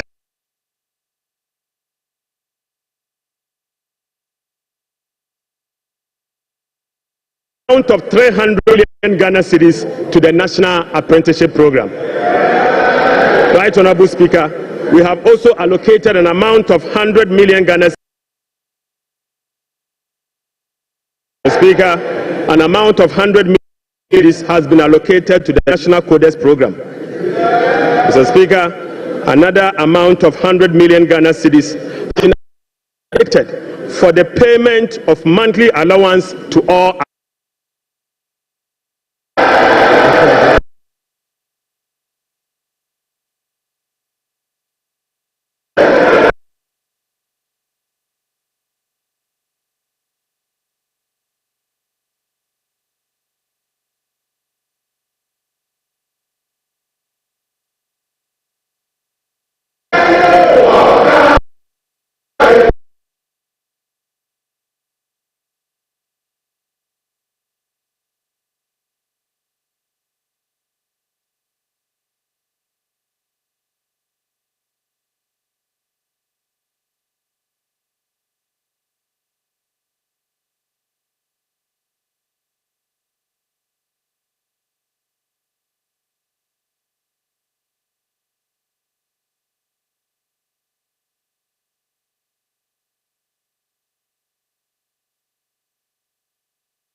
Ghana.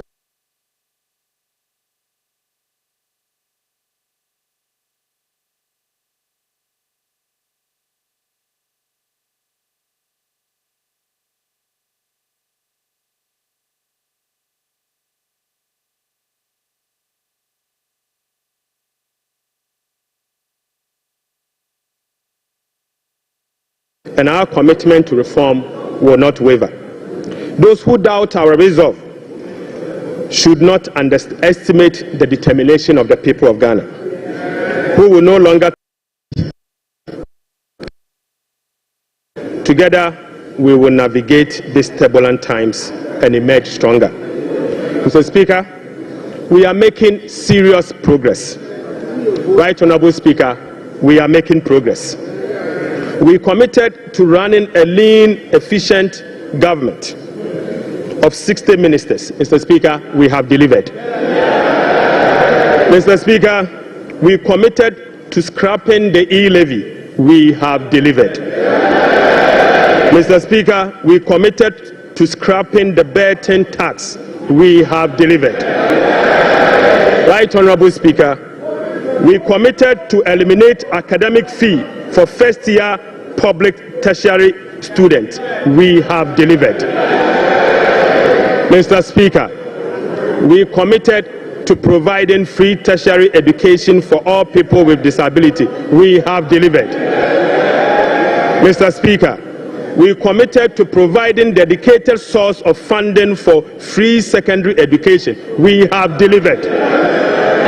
Mr. Speaker, we committed to distributing sanitary pads to our schoolgirls. We have delivered. Mr. Speaker, we committed to uncap Get Fund. We have delivered. Mr. Speaker, we committed to uncap the national health insurance. We have delivered. Right Honorable Speaker, we committed to uncap the road fund to maintain our roads. We have delivered. Mr. Speaker, we committed to hold a national forum on education. We have delivered. Right Honorable Speaker, we committed to hold a national dialogue on the economy. We have delivered. Mr. Speaker, we committed to deliver free primary health care. We have delivered. Mr. Speaker, we committed to deliver Mahama Care Program to finance the treatment of non-communicable disease. Mr. Speaker, we have delivered. Mr. Speaker, we committed to deliver free textbooks to school children. We have delivered. Mr. Speaker, we committed to begin the implementation of $10 million Big Push program. Mr. Speaker, we have delivered.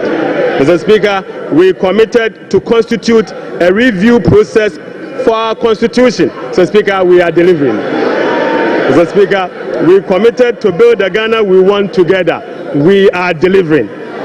Right Honorable Speaker, we committed to recover all looted state funds under our Operation Recover All Loot program. We are delivering. Mr. Speaker, we committed to reset Ghana. We are delivering.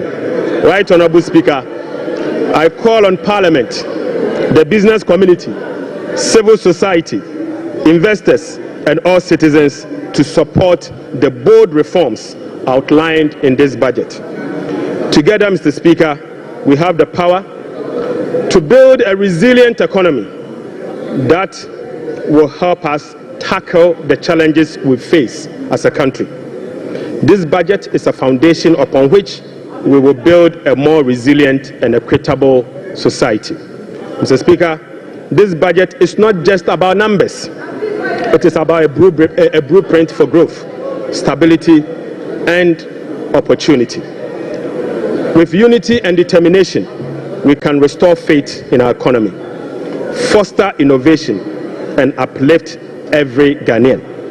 Mr. Speaker, with unity and determination, I repeat, we can restore faith in our economy, foster innovation, and uplift every Ghanaian. Right Honorable Speaker, on behalf of His Excellency the President, I invite this House to join hands with us as we work to build the Ghana we want together. Mr. Speaker, I thank you so much. Idebi Keke.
Honourable members,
honourable members, the Minister for Finance has taken 1 hour 40 minutes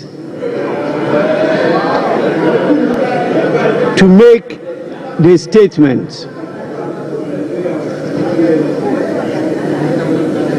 And I believe by our standing orders, the statement time is ended. We now move on to the commencement of public business. Item 8. Presentation of papers. The following papers to be presented.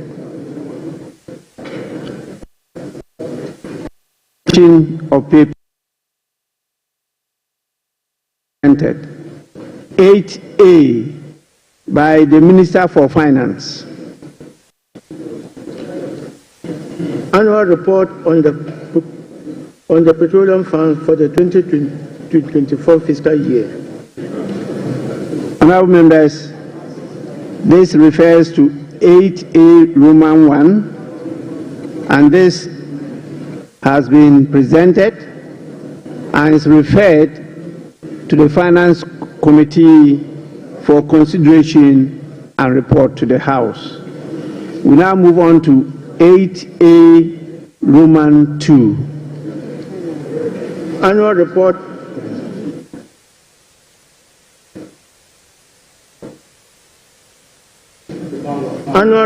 on the collection and utilization of the African Union import levy for the 2024 fiscal year. Honourable members, this report is also duly laid and is referred to the Finance Committee for consideration and report to the House. I would now want to hear from the leaders. I saw the minority leader give an indication that he may want to have a word. Yes.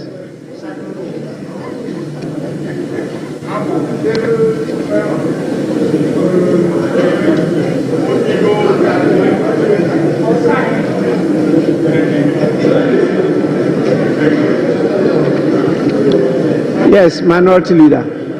Mr. Speaker, this afternoon we have been presented with part 2 of the lamentation series.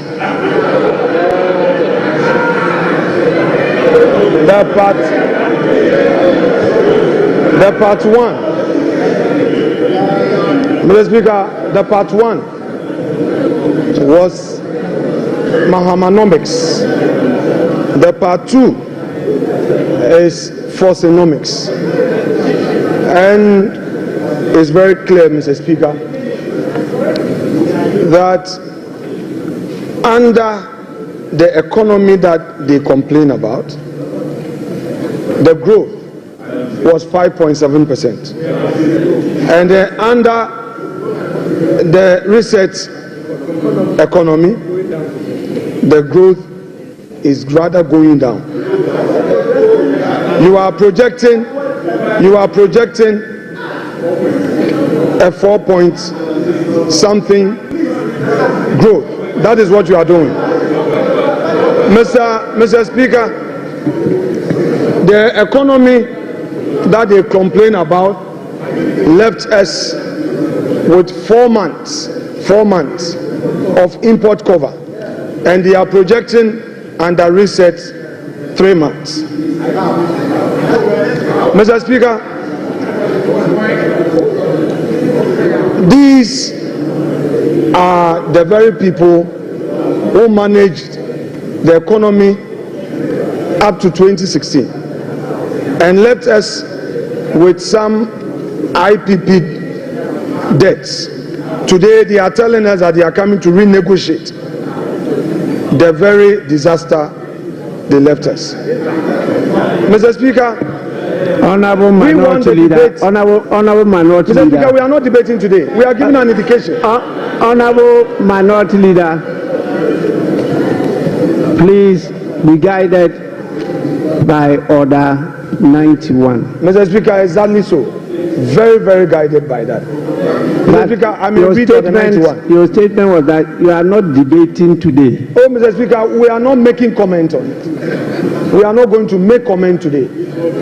91, Mr. Speaker, when he makes a statement, we are supposed to comment on it. Yes. Yes, so I'm saying that we are not going to engineer the comment today. Because, Mr. Speaker, they are not ready.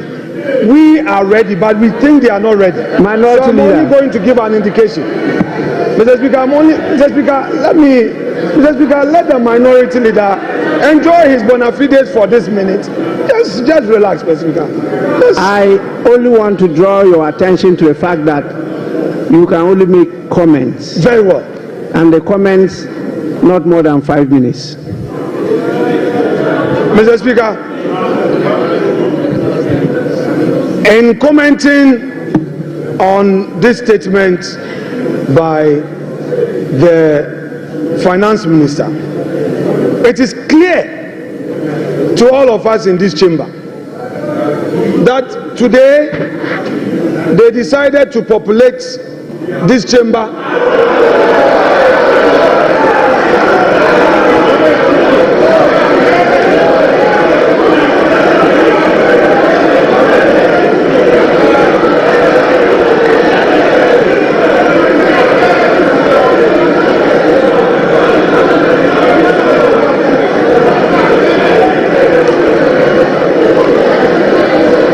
Mr. Speaker, they populated this chamber with their members only to come. Honorable Minority and Leader. Yeah, Mr. Speaker. The Minister for Finance did not talk about the population of the chamber. So that is not part of the statement of the minister. Please.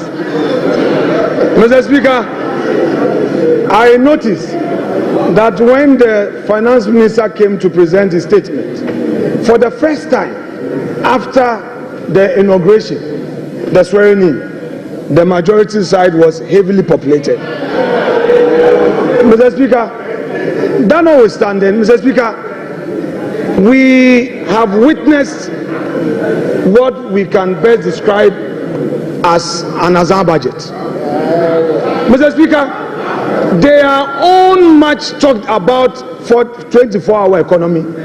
The president came here, they said it was not ready. The finance minister comes here, and again, the 24-hour economy policy is not included in his budget statement. Mr. Speaker, Mr. Speaker,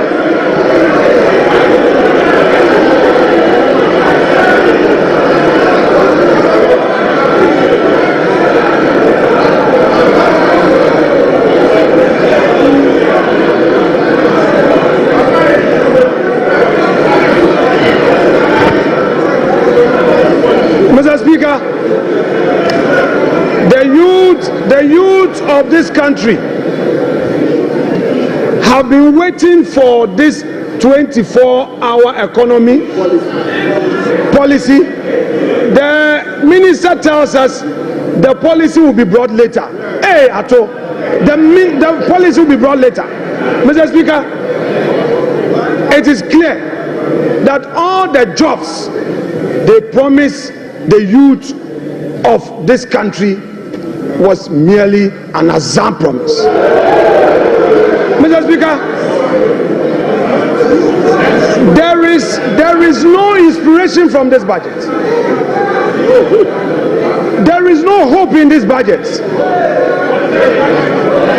The repetition of the social intervention programs, Mr. Speaker, and then the minister complained that some contracts at the road sector had no commencement certificate. Go to the Chain Homes Road. There is a road construction on the Chain Homes.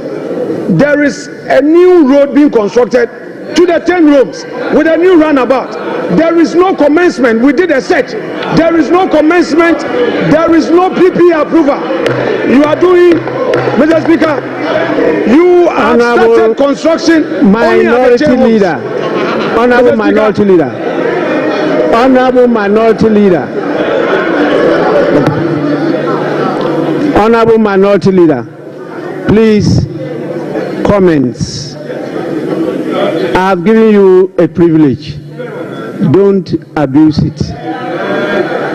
Mr. Speaker, I shall conclude my comment by saying that whereas the Minister of Finance told us that there will be heavy sanctions against all those who go contrary to the PFM Act.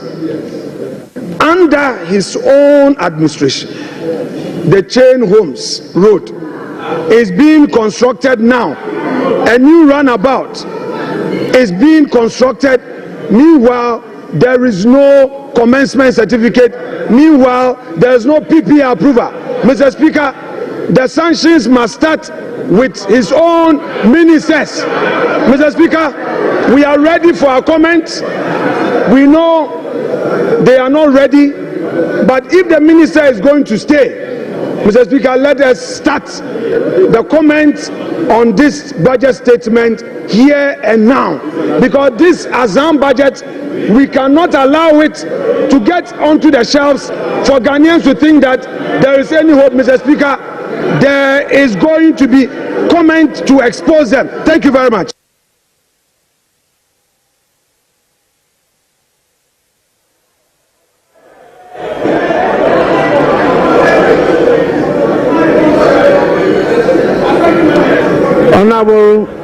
Majority Leader.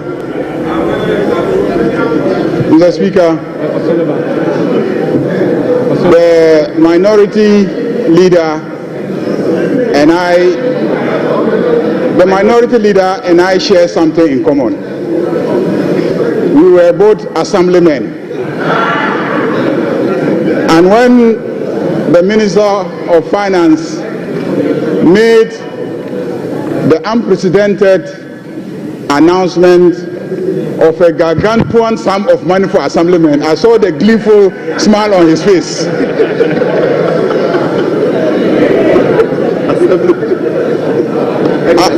Unfortunately, it will not apply to ex-assemblymen. Mr. Speaker,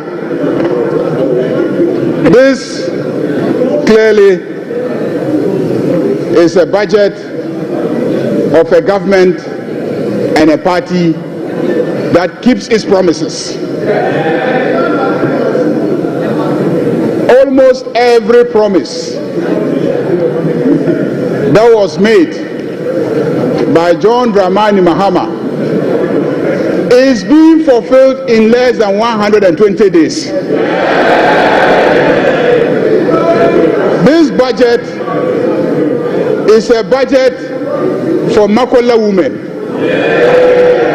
This budget is a budget for assemblymen. This budget is a budget for girls. This budget,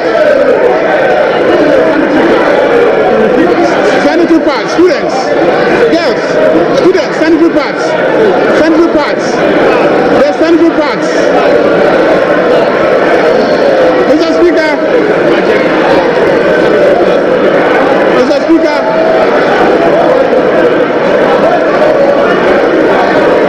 Mr. Speaker, Mr. Speaker,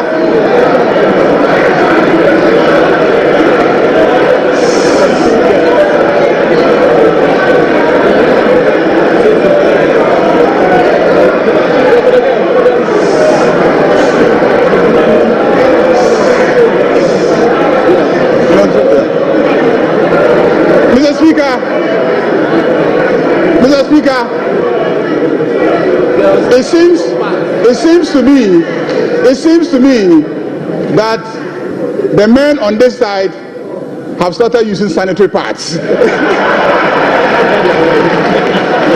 Because the sanitary pads is for the female students. That's why I said girls.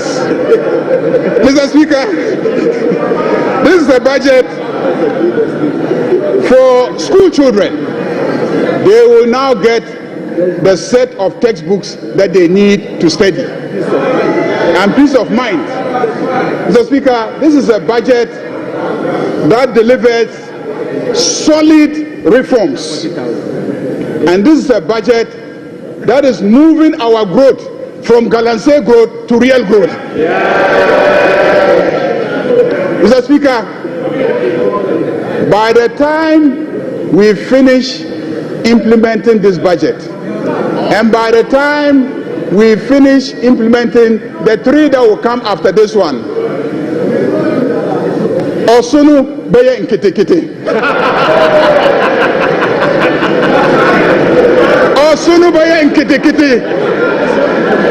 Osunu nkitikiti.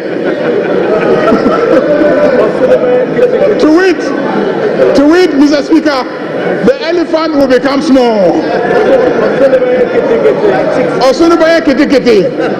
Majority Leader. Majority Leader, the Minister for Finance did not talk about Osunu. So, Osunu is not part of the statement. Please.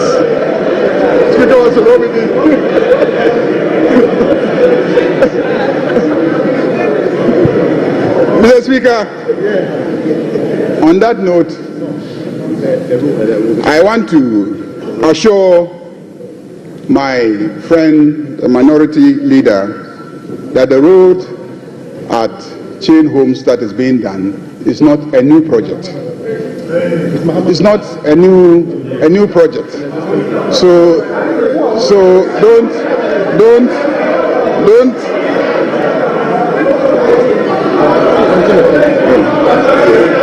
there's something else you want me to add. There's something else you want me to add. There's something else you want me to add. Yeah. Mr.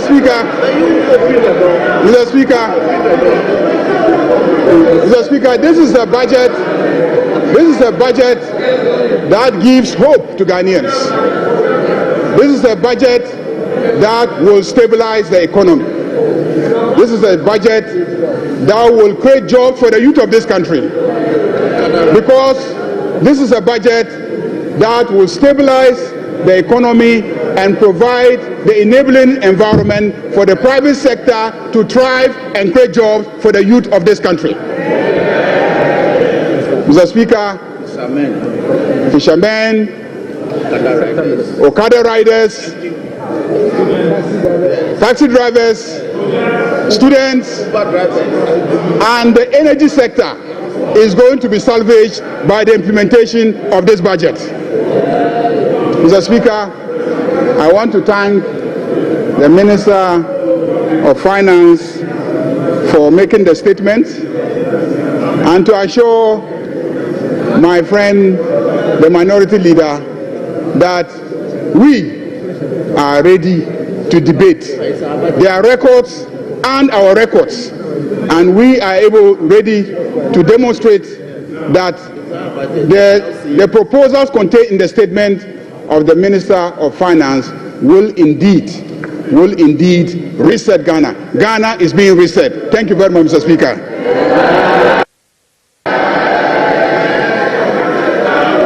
Honorable members, as I stated earlier on, this statement is not to be debated. You are to make comments on the statement. And to guide you, we are going to provide a few things for members because it's a transition. We used to debate budgets by making it a motion. Our standing orders from experience guided us to change it to a statement. And so last budget was a statement, and this one too is a statement. So it's a new field, and you need some guidance as to what to do during the course of that. If not, the Speaker will have a hell of trouble managing the House. So what we intend to do is to exhibit at the foyer budget statements since independence. You can go to the foyer and you get the budget statements since independence. We also have soft copies of handouts of budget statements with the pictures of the various ministers of finance. They will all be on display for you to go and either have a picture view or request for a copy so that you can, at your own leisure, go through it yourselves. There is a viewing session now of what has happened today, and that one too is available as a side attraction.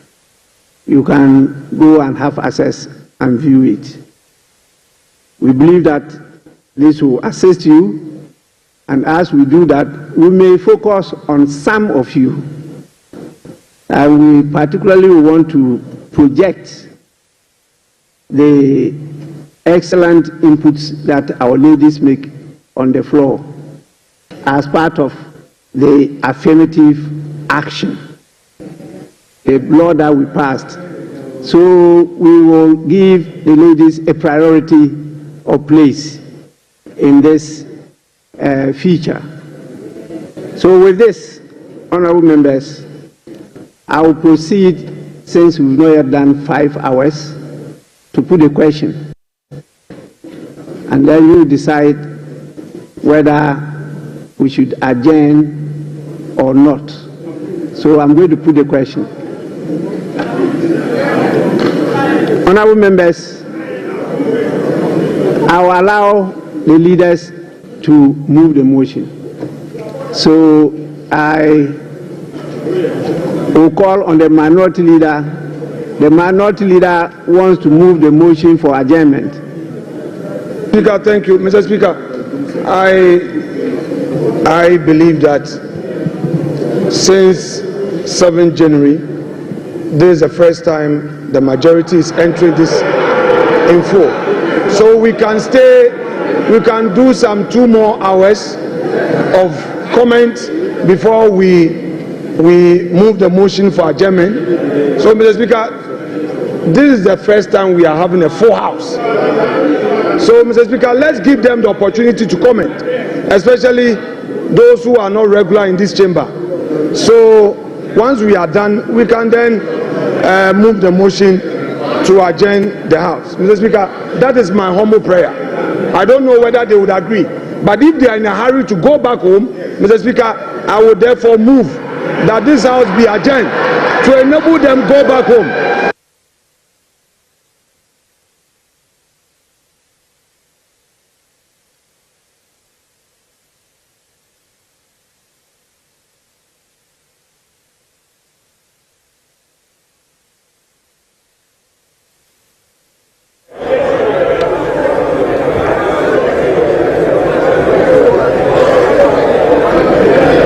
Yes, majority leader.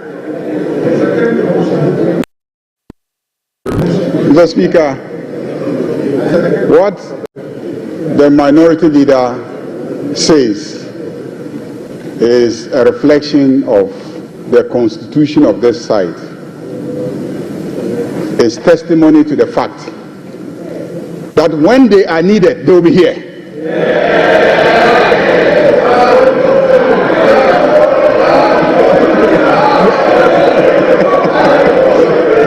When they are needed, they will be here.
Honorable members, honorable members.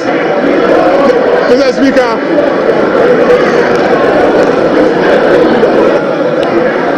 honorable members, honorable members.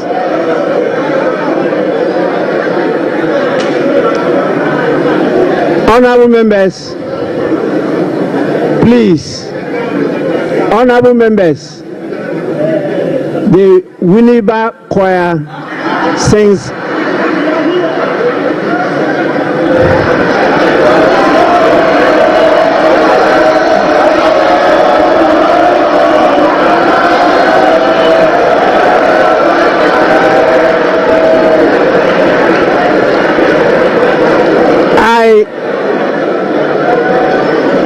I want to repeat.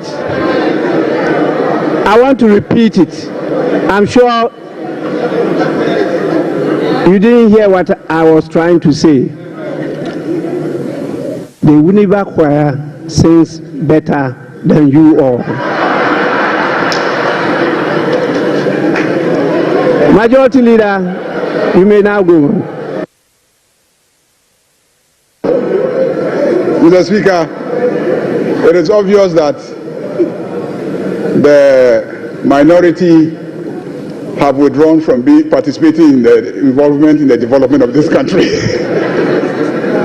They started it and then they got the response. Mr. Speaker, on that note, I second the motion for adjournment.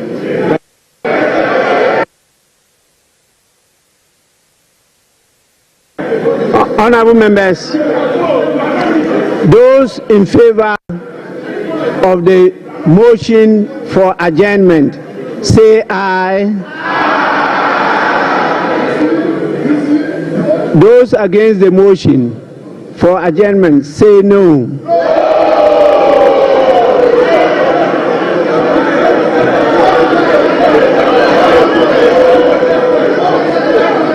Majority leader, yes. Mr. Speaker, there is rebellion on this side of the House because their leader moved the motion and they are rebelling against their leader. Leader, put your house in order. Honorable Majority Watch Leader, your back. please. That is democracy. They are entitled to disagree, even with their leader. But yes, Minority Leader. Mr. Speaker, I have a very peaceful caucus.